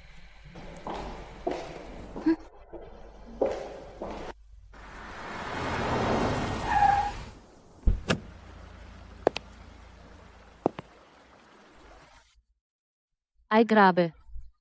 Ang sosyal ng resto na to. Magkano kaya ang isang kainan dito? Ang nakakakain sa ganitong lugar, malamang malalaking boss na iyon. Kaya ko ba to? Song Yubay, isipin mo na lang kung paano ka tratuhin dati ng malaking boss na si Gu. Kaya mo yan, lakas loob ka lang. Kunin mo na lang yung anak ng supplier, tapos na to. Laban lang, laban. Sabay. Dumating ka na.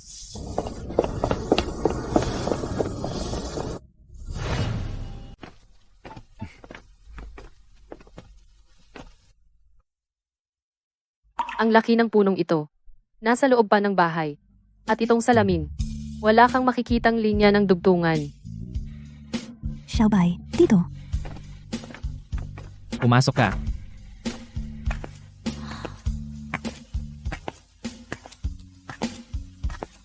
Hindi ko talaga alam ang buhay ng mayayaman. Pero grabe talaga ang gulat ko. May 10 minuto pa. Dapat parating na si Chenzong. Sige, mauuna na akong mag-CR. Bilisan mo, bumalik agad.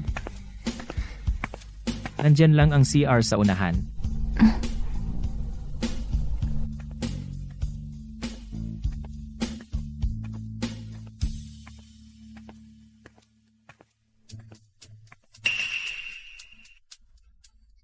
Anong klase itong kombinasyon? Isang lalaki na halos 6-footer ang taas, tapos nakabackpack ng cartoon na oso. Ang laki ng contrast ha.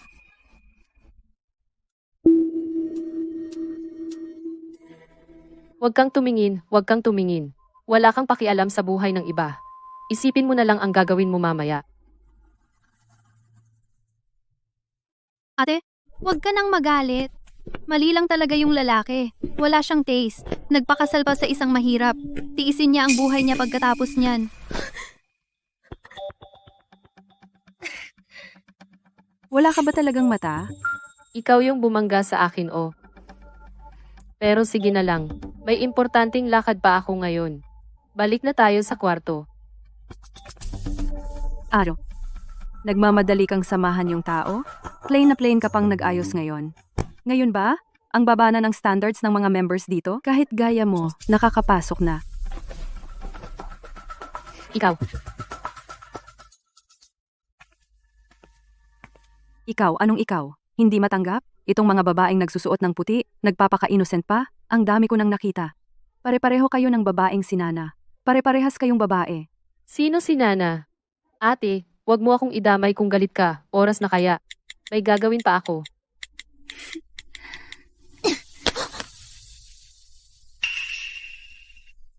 Kinakausap kita. Bingi ka ba? Bingi ka ba? Ikaw yata ang may sira. Kung may kagalit ka, dun mo ilabas yan. Wag mo akong istorbohin. Nagmamadali ako. Sino ka ba para ganyanin ako? Babae naman. Grabe ka, anong klase kang sobrang tapang na ate? Hindi pa nga tapos salita, bigla na lang nananakit. Patay tayo dyan, paano na yung kainamin mamaya?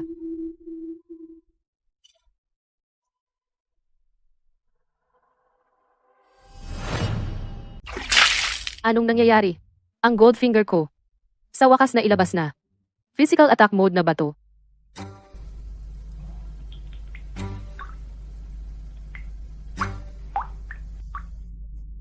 Anong ginagawa mo? Ang palda ko. Saan galing tong batang to? Makikita mo. Ate, bag. Bakit mo ko hinihila? Tung batang to talaga. Siya yung anak ng pamilya.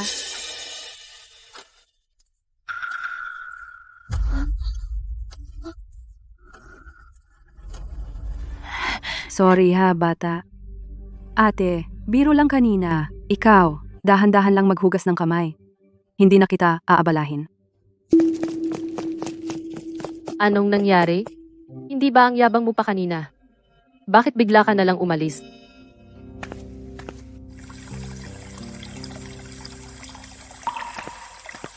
Bata, salamat ha.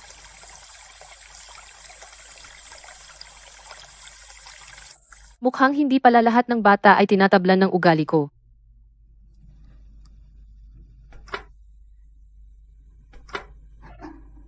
Ay, grabe. Matigas talaga ang ulo nito.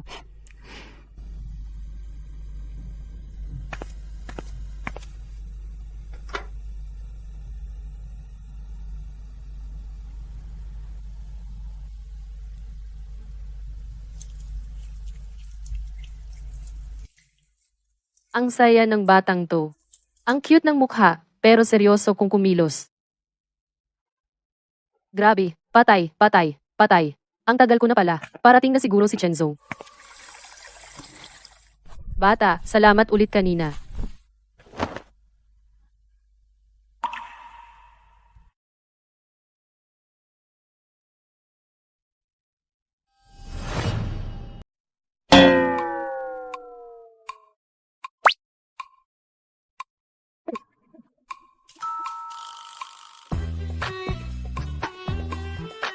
Hindi naman kakaibang sitwasyon, di ba? Yung batang yun ba? Baka pwedeng bitawan mo muna. Na-activate na ang passive skill. Ikaw na may makakapal na kilay at malalaking mata, talo ka pa rin sa sistema dahil sa kanyang espesyal na abilidad. Bunso, ate, may biglang kailangan akong asikasuhin ngayon, ha? Anong pangalan mo? Nasaan ang mga magulang mo?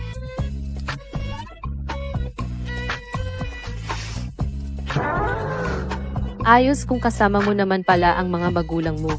Sige, bitawan mo muna. Sasamahan kita, hanapin natin sila. Ayos ba yun? Lily? Lily? Okay ka na ba? Ayos ka lang ba? Pasensya na po sa abala. Paumanhin, may bata po ba sa loob? May isang ginoo po sa labas na kanina pa naghihintay. Pwede po bang pumasok sandali para tignan? Meron po. Nandito po siya.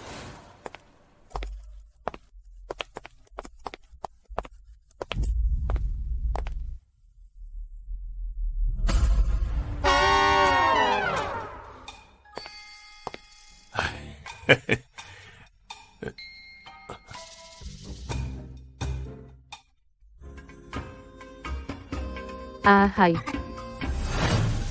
Lily. Sino po sila? Kilala mo si ate? Kayo po ba ang magulang niya? Actually, isa po akong child development specialist. Kaya po, siguro po, mas nagugustuhan ako ng mga bata. Hay nako, ito namang nangyari. Halika, anak, sumama ka kay Papa, ha?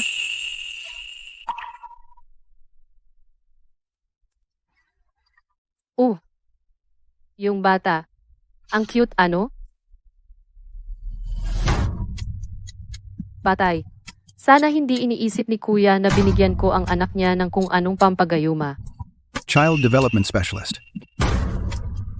Ang batang ito, simula bata pa, wala siyang pinapansin. At halos hindi nagsasalita. Paano ngayon? Sabi mo kanina, isa kang Child Development Specialist. Saang kumpanya? Sa ngayon po, nagtatrabaho ako sa isang. Hayaan na, hindi na mahalaga kung saan ka nagtatrabaho. Magkano ang sweldo mo ngayon buwan-buwan? Dodoblehin ko. Magkano ang gusto mo? Sandali, hindi po ako. 3 beses. Tagka lang po. Ang kasalukuyan ko pong amo, mabait po sa akin. 4 na beses. Dagdag pa diyan, may kotse at bahay ka. Kumpleto ang mga benepisyo mo. Hiwalay pa ang taunang bonus.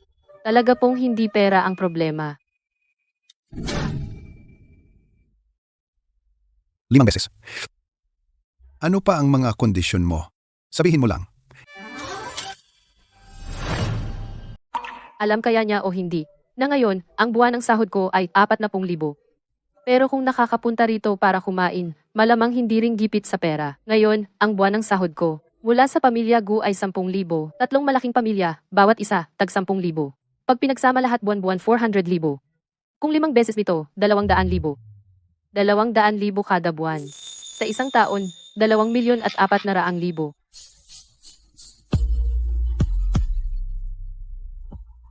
Ganito ba talaga kadali para sa akin ang kumita ng pera?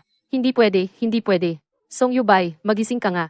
Walang masabi si Gu Boss sa kabaitan sa akin. Tinuturing ako ni May Bao na parang tunay na kapamilya. Ngayong gabi, nandito ako para tulungan si Gu Boss na makipag-deal kay Chen Boss. Hindi pwedeng magpadala dahil lang sa pera. Sir, pasensya na po talaga, may lakad na po ako ngayong gabi. Ganito na lang. Hindi rin naman maginhawa kung dito tayo mag-uusap. Tulungan ko na po kayong ihatid si Lily. Pabalik sa inyong VIP room. Gusto mo palang pataasin ang presyo? Gusto mo umupo? Makipag-usap ng masinsinan sa akin? Siga, Feda. Ang plano ay on point. Mamaya, ibabalik namin sila sa VIP room nila. Basta bitawan lang niya ako, tatakbo agad ako paalis. Wala namang nakakakilala sa isa't isa dito. Tara na. Ihatid ka ni ate pauwi.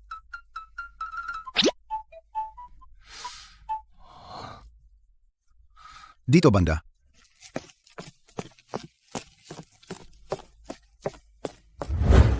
Tunay nga palang mag-ama ang dalawa. Pareho silang tahimik. Ang awkward naman nito. Ang ganda ng pangalan na Lily. Yun ba yung Lee na parang peras? Ilang taon na si Lily? Malapit ng mag-3 taon. Itong painting sa pader, parang nakita ko na kanina nung dumaan ako rito. Bakit? Anong meron? Wala naman. Siguro pare-pareho lang talaga ang design ng interiors nila. Yung koridor dito, siguro lahat ganito ang itsura. Pero parang sobrang magkamukha naman ng design. Pati posisyon pareho pa. Xiaobay, bakit ang tagal mo? Miss Gu. Boss Chen, Binibining panganay. Ikaw ba yung childcare specialist ng pamilya Gu? magkakilala kayo? Hindi naman kayo ngayon lang nagkakilala? Siya nga pala si Chen, ang boss. Yung batang babae na pinalitan na ng mahigit 10 childcare specialist pero wala pa ring nakapagpatahan. Si Linlin yon, hindi ba? Ang hirap pala niyang alagaan. Oo, ito si Xiaobay ng pamilya namin. Sinabi ko na sa inyo dati yung childcare specialist na yon. Kilala niyo na pala siya.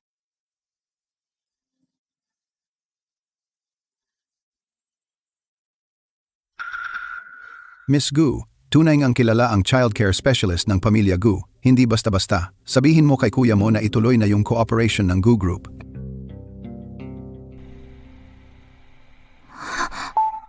Ipapaliwanag ko sa'yo mamaya. Hindi pa kayo kumakain, di ba? Nakuha na namin. Sa ganitong paraan lang ba nakuha niyo si Boss Chen?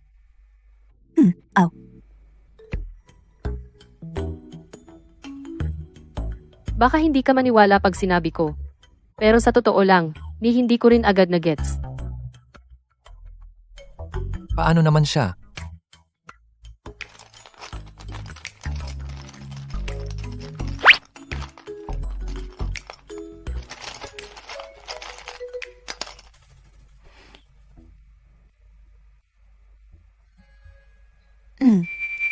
Oh, hanggang dito na lang kay Boss Chen ngayong araw. Yung kasunod, hayaan mo ng si Kuya na makipag-ugnayan diretso. See ya. Tara na, Lily. Uwi na tayo. Gusto kong sumama kay Ate Xiaobay. Maraming bata kay Ate Xiaobay. Busy siya. Ako naman ang laging sumasama sa'yo. Pangako ng daddy mo, magtatrabaho ako ng kaunti lang. Susubukan ko pang maglaan ng mas maraming oras para sa'yo. Pwede ba? Sabi mo lang yun, pero pagdating natin, aalis ka rin. Sir Song, pwede po bang paalaga muna sa Early Education Center mo ngayong gabi? Ha? So, pagkatapos kumain, sumama na sa'yo, uwi. Yung anak niya, Tutal, dadalhin din naman sa Early Education Center. Pareho lang naman kung maaga o huli dumating. ganito kalaking bagay. Bakit hindi? Mumuna kinausap ako? Hindi ba dati? Nabanggit ko na to sa'yo. Sinabi mong hindi pwede. Pero yung project na yon, lagi lang akong nabibinbin kaya. Ngayon, dahil kay Xiaobay, astig at naayos. Paano na lang pag wala na si Xiaobay? Naisip mo na ba kung ano mangyayari kung umuo ka tapos hindi natuloy? Kung wala si Xiaobay, hindi ko rin gagawin eh. Xiaobay, salamat talaga sa'yo sa pagkakataong to. Alam ko sobrang busy na ang Early Education Center. Suminggit ka pa ng oras para tumulong dito. Sorry talaga. At si Jiang Shui, nakakaperwisyo pa sa'yo. Akala ko dati, yung mga CEO, parang hindi marunong makihalubilo sa totoong buhay. Hindi ko inisip na ganun ka rin pala kaalaga. Wala yon. Guzong, sobrang bait nyo lang talaga. Dati pa sobrang bait ng pamilya Gu sa akin. Maliit na bagay lang to kumpara sa kabutihan nyo. Saka, kung nag-aalaga na rin ako ng siyam, dagdagan pa ng isa, kaya pa rin. At saka, mabait din naman si Lily. Mabait lang siya sa harap mo. Dati kay Chenzong, grabe ang naging problema. Kapag naging maayos ang project na to, bibigyan kita ng komisyon. Wow, totoo ba? Ako din ba? Meron din ba ako? Oo naman. Kahit hindi magtagumpay ang project, nakuha mo pa rin ng chance para sa pamilya Gu. Bilang pasasalamat, kung ano man ang gusto mo, sabihin mo lang. Kahit pagkain, damit, tirahan, biyahe, sagot ng pamilya Gu lahat. Pera? May 5 milyon na pumasok na mula sa pamilya Fu sa account. Tapos bawat buwan, may 1 milyong sahod pa. Parang wala na nga akong kailangan. Ang buhay ko ngayon, sobrang layo na sa dati. Parang nasa langit na. Dahil sinabi mo yan, na-realize ko, wala na talaga akong gustong hilingin. May naisip na ako.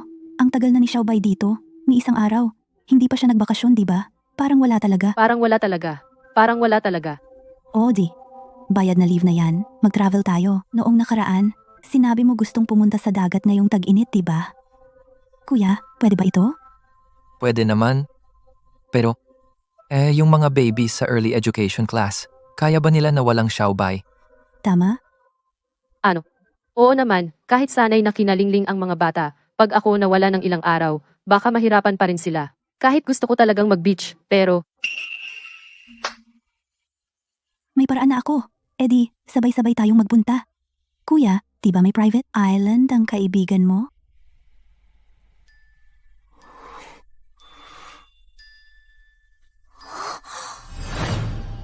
Ano nga ulit ang pangalan nun? Yung lugar na dinala mo sina Tangtang? Dati? Yun bang sinabi mong hang daw? Oo, yun nga, tama. Pero di naman yun bukas sa publiko. Walang problema sa seguridad dun. Ayos din ang paligid. Pwede namang magpagapang ang mga bagets sa buhanginan. Magpaaraw. Ayos na yun. Isama mo na rin sina Butler at Lingling. Sama-sama na sila. Parang team building na rin para sa Early Childhood Center. Kung kinakabahan ang mga magulang ng bata, pwede naman nilang samahan. May sarili tayong malaking eroplano. Kasya naman tayo lahat. Kung hindi pwede, may sarili ring private jet ang iba. Kung masyadong bata pa o may lakad ang magulang, bakasyon muna sila, pansamantalang pauwiin sa bahay. Dati naman ginagawa nila yon. Madalas kinukuha rin ng mga bata para magstay muna sa bahay, tapos ibabalik ulit. bakit parang ang dali niyong magsalita na parang may sarili lang kayong isla? Parang bumili lang kayo ng kotse. At saka, lahat ba ng pamilya may private jet? Parang lumalabas, ang dali lang maglakwat sanang may eroplano. Sige, susubukan kong makipagsabayan sa inyong mga ka-level. Pero ayaw niya ng maraming tao. Kung pagsasamahin ko kayong lahat, di ako sure. Nasa'yo na yan, kuya. Kampante naman ako sa'yo. Gagawin ko ang lahat. Little boss, dahan-dahan ka lang.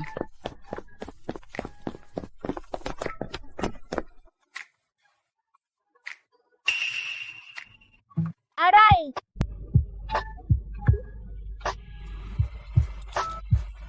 Saan ka nabangga? Tingnan ni ate. Ikaw ha, kapal mo talaga. Babe, wag nang umiyak. Tingnan ni ate.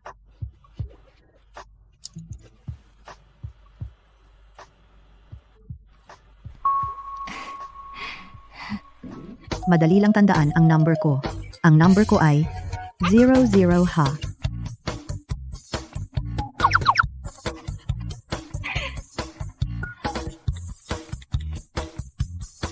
Xiaobai, sakto lang, pakibuhat mo si Xiaoqi.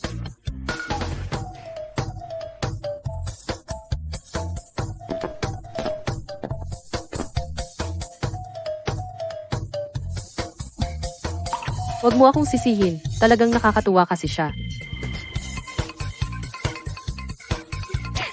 Tikas, pahinga, pantay sa kanan. Ayos ka lang ba? Ayos lang, parang mamatay na ako. Boss Gu, yung sinabi mong hati-hati na plano, feeling ko kailangan pang pag-isipan ulit. Sabi raw, pupunta para kay Lily. Pero heto, kausap ulit si Boss Gu. Lily, tingnan mo yung dalawang matatanda. Habang kumakain, tuloy lang ang kwentuhan. Di ba parang mali yun? Si Daddy ay bad. O, ubusin natin lahat ng ulam. Huwag natin silang bigyan ng tira. Okay ba yun? Tingnan natin kung kakayanin pa niya. Na kapag dumalaw sa kin, makikipagkwentuhan pa sa iba.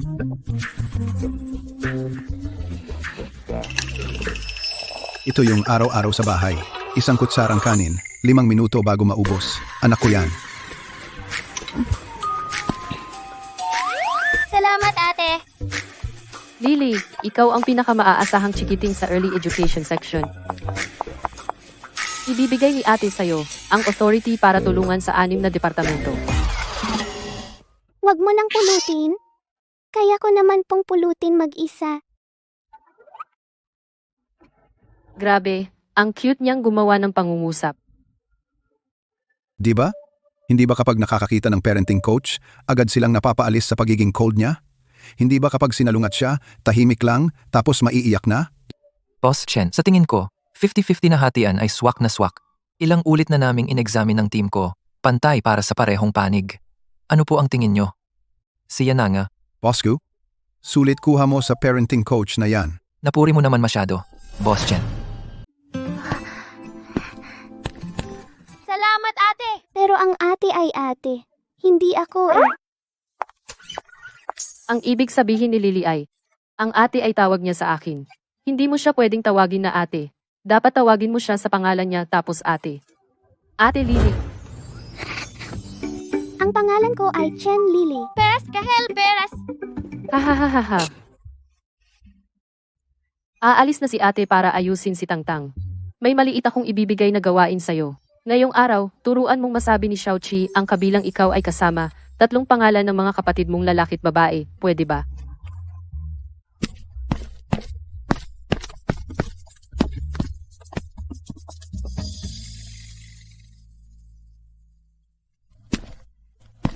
Ang cute talaga.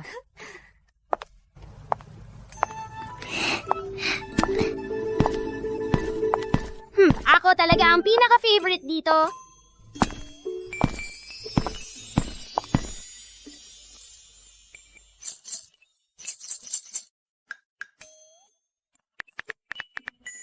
Ayos ang slide na to ah.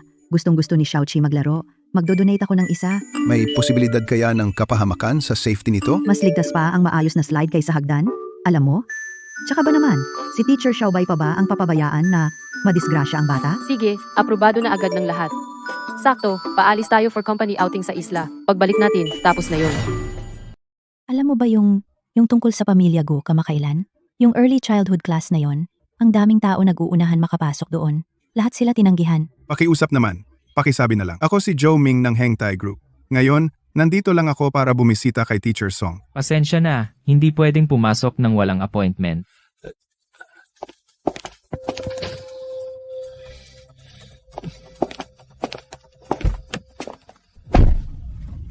Boss Joe, hindi pwede. Utik naman. Hindi nga tayo pinapasok sa pinto. Gandang-ganda ng lugar na kuno ang taas ng ere. Mas mataas pa sa mga opisina ng gobyerno. Kung ganon, kalimutan na lang ba natin? Ano ka ba? Akala mo ba ordinaryong early childhood class lang yan? Yan ang sariling social circle ng mga mayaman. Tsaka yung teacher bay na yun, ubod ng dami ng chismis tungkol sa kanya. Sabi, wala siyang batang hindi kayang alagaan. Hindi ko talaga matanggap na hindi makapasok si Xiao Xiao. Paano ako papayag? Sige na nga, umuwi muna tayo. Tsaka na lang tayo magtanong sa iba kung may iba pa tayong paraan. Sir, pwede ba kitang makausap saglit? Ano? Ako dumadaan lang ako dito.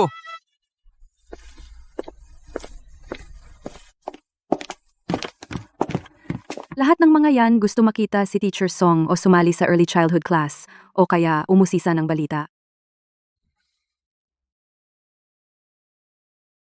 Sa susunod na meron pa, diretso mo nang tanggihan.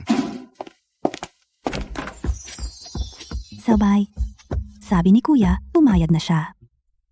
Pwede na tayong magpunta sa beach ng sabay.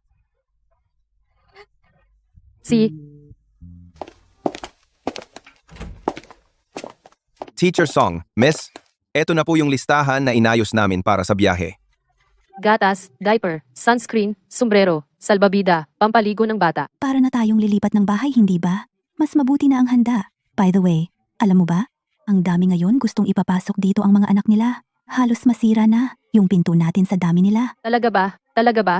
Di ko alam yan ah.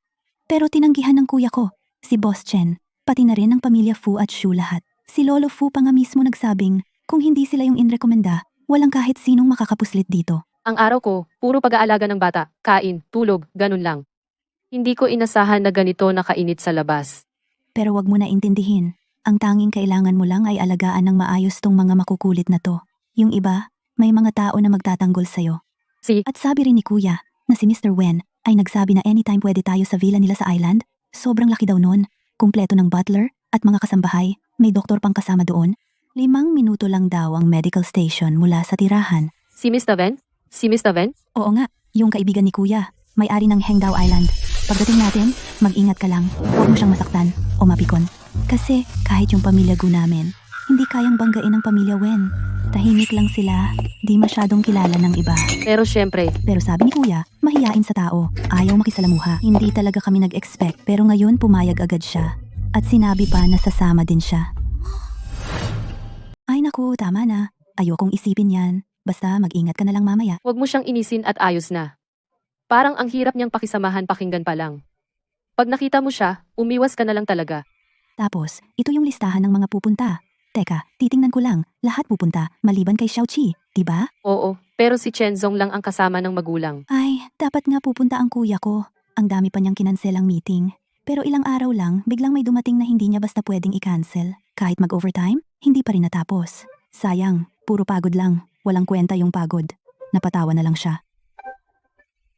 Pero bakit si Lily gusto sumama? Di ba sabi ni Chenzong hindi siya kampante? Kasi sabi sa akin ni Lily gusto talaga niyang pumunta. Naisip ko kasi, mas malaki na si Lily.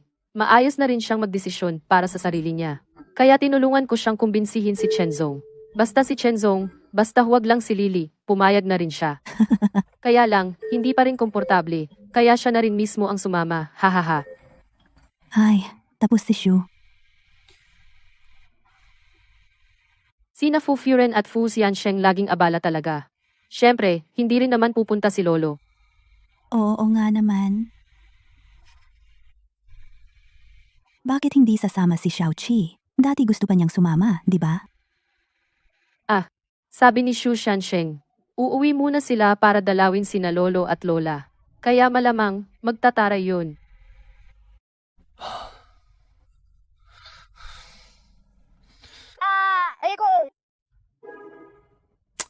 Xiaoqi, tigilan mo na yan. Pupunta tayo kay Lolo at Lola. Sa susunod na lang. Sa susunod, sigurado papayagan ka ni Papa. Hindi, ayoko. Paano ba to? Pilitin na lang ba talagang dalhin? Pag pinilit ko, si Mrs. galit. Pag hindi ko pinilit, si nanay at tatay naman galit. Xiaoqi, mabait na bata. Huwag nang umiyak. Pagbalik, makikita mo ulit si ate. Ate, ayoko talagang umalis. Hindi ba pwedeng huwag na lang? Alam ko naman na napilitan ka lang sumama. Ayaw mo talaga noon, di ba? Pero, Xiaoqi, tandaan mo, to. Lahat tayo may pananagutan sa mga pinipili natin. Minsan, kahit ayaw mo sa loob mo. Basta hindi mo tinanggihan, kailangan mong panindigan ang desisyon mo. Si Xiaoqi, kasi napakabait, ayaw niyang humindi sa iba, mabait na bata talaga. Okay yan, maganda yun. Pero minsan, sa mga ayaw mo talagang gawin, dapat matuto ka ring tumanggi. Xu Shansheng, pwede bang kami lang ni Xiaoqi mag-usap sandali? Oo.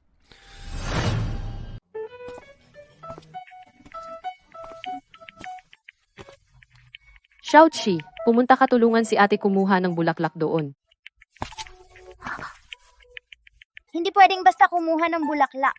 Bakit naman? Kasi sabi ni ate nasasaktan sila. Nalulungkot sina mama at papa. Binigyan ako ni Xiaoqi ng 3 dahilan kung bakit bawal pumitas ng bulaklak. Tama ba iyon? Oh, Yung una, ako ang nagsabi sa'yo nun. Mabait na sumusunod si Xiaoqi kay ate. Ang galing. Dapat purihin ni ate.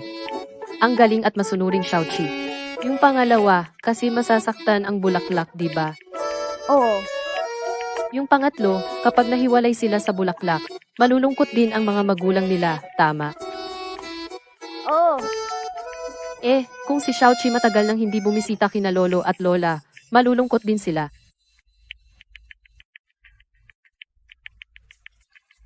Si ate rin ay hindi masyadong gusto mag-toothbrush araw-araw, pero kung hindi magto-toothbrush, sira ang ngipin. Alam ni ate na gusto mong sabayang lumabas, maglaro, pero matanda na sina lolo at lola, konti na lang talaga ang oras nila para makasama ka. May pagkakataon pa na makalabas ka kasama si ate, pero sa araw-araw, nauubos rin ang oras ni na lolo at lola. Noon, iniisip din ni ate na mahaba ang panahon. Hanggang sa biglang pumunta sa ibang mundo sina mama at papa ni ate. Doon lang niya na-realize na may mga taong hindi mo na muling makikita.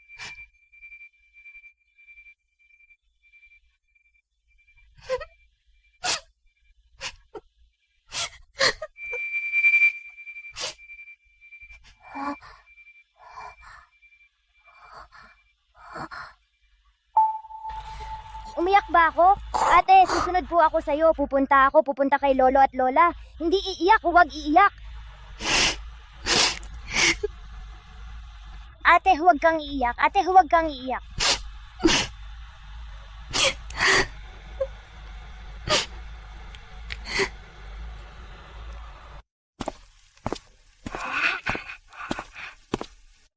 Papa, pupunta ako kina lolo at lola.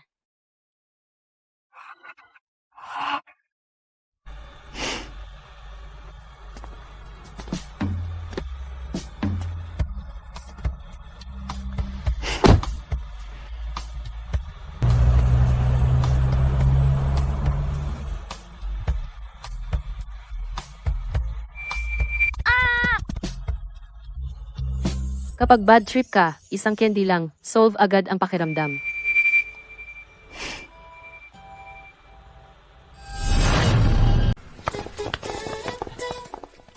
Maganda, di ba? Sinadya ko talagang baguhin yan. Cute ba? O hindi? Tinawag ko siyang Xiaofen. Lalaban na ako sa inyo, mga mayayaman. Si Lily nga naman. Umalis sila ng tatay niya sakay ng eroplano nila. Kung hindi, masyadong masikip kapag magkasama sa isang eroplano. Pasensya na kung makulit ako ha. Lahat pala merong ganitong klase ng gamit?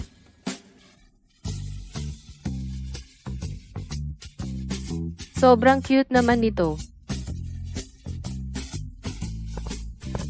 Seryoso akong nagdududa, baka lahat ng pangit na litrato ni Tangtang nitong nakaraang 7 buwan, nasa kay Miss ang lahat. Sa litrato ni Miss parang mahaba mukha niya, di ba? Saan banda? Ang cute kaya nito? Tangtang, ginawa ko ang lahat ng makakaya ko. Paano kung gusto mo pala tong mga litrato pagdating ng panahon? Baba na tayo. Ang baho-baho. Ang baho mo talaga. Hindi ako mabaho. Ha? Ang baho-baho mo, lumayo ka nga sa akin. Hindi naman ako mabaho, ang baho. Nakarating na tayo sa isla. Sakto ka talagang nagising, mabait na baby.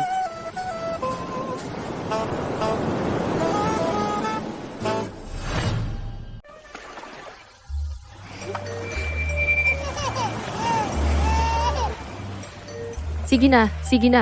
Mamaya na lang ulit kita ilalabas maglaro. Balik muna tayo para ayusin ang gamit natin. Timplahan kita ng gatas para mainom mo. Teacher Xiaobay, pakarga. Nakakainis ka talaga. Hintayin mo lang ako.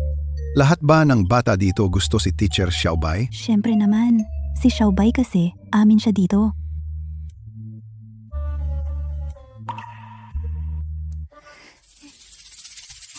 Sobrang cute. Ipopost ko to sa group chat ng mga magulang. Anong misi dyan?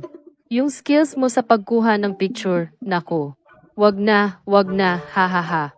Ay, hahaha. Sir.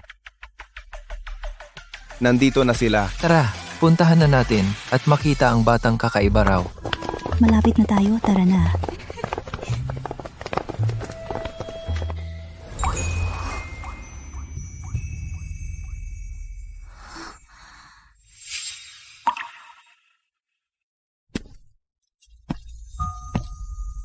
Ito na si Mr. Wen. Ikaw ba si Miss Song?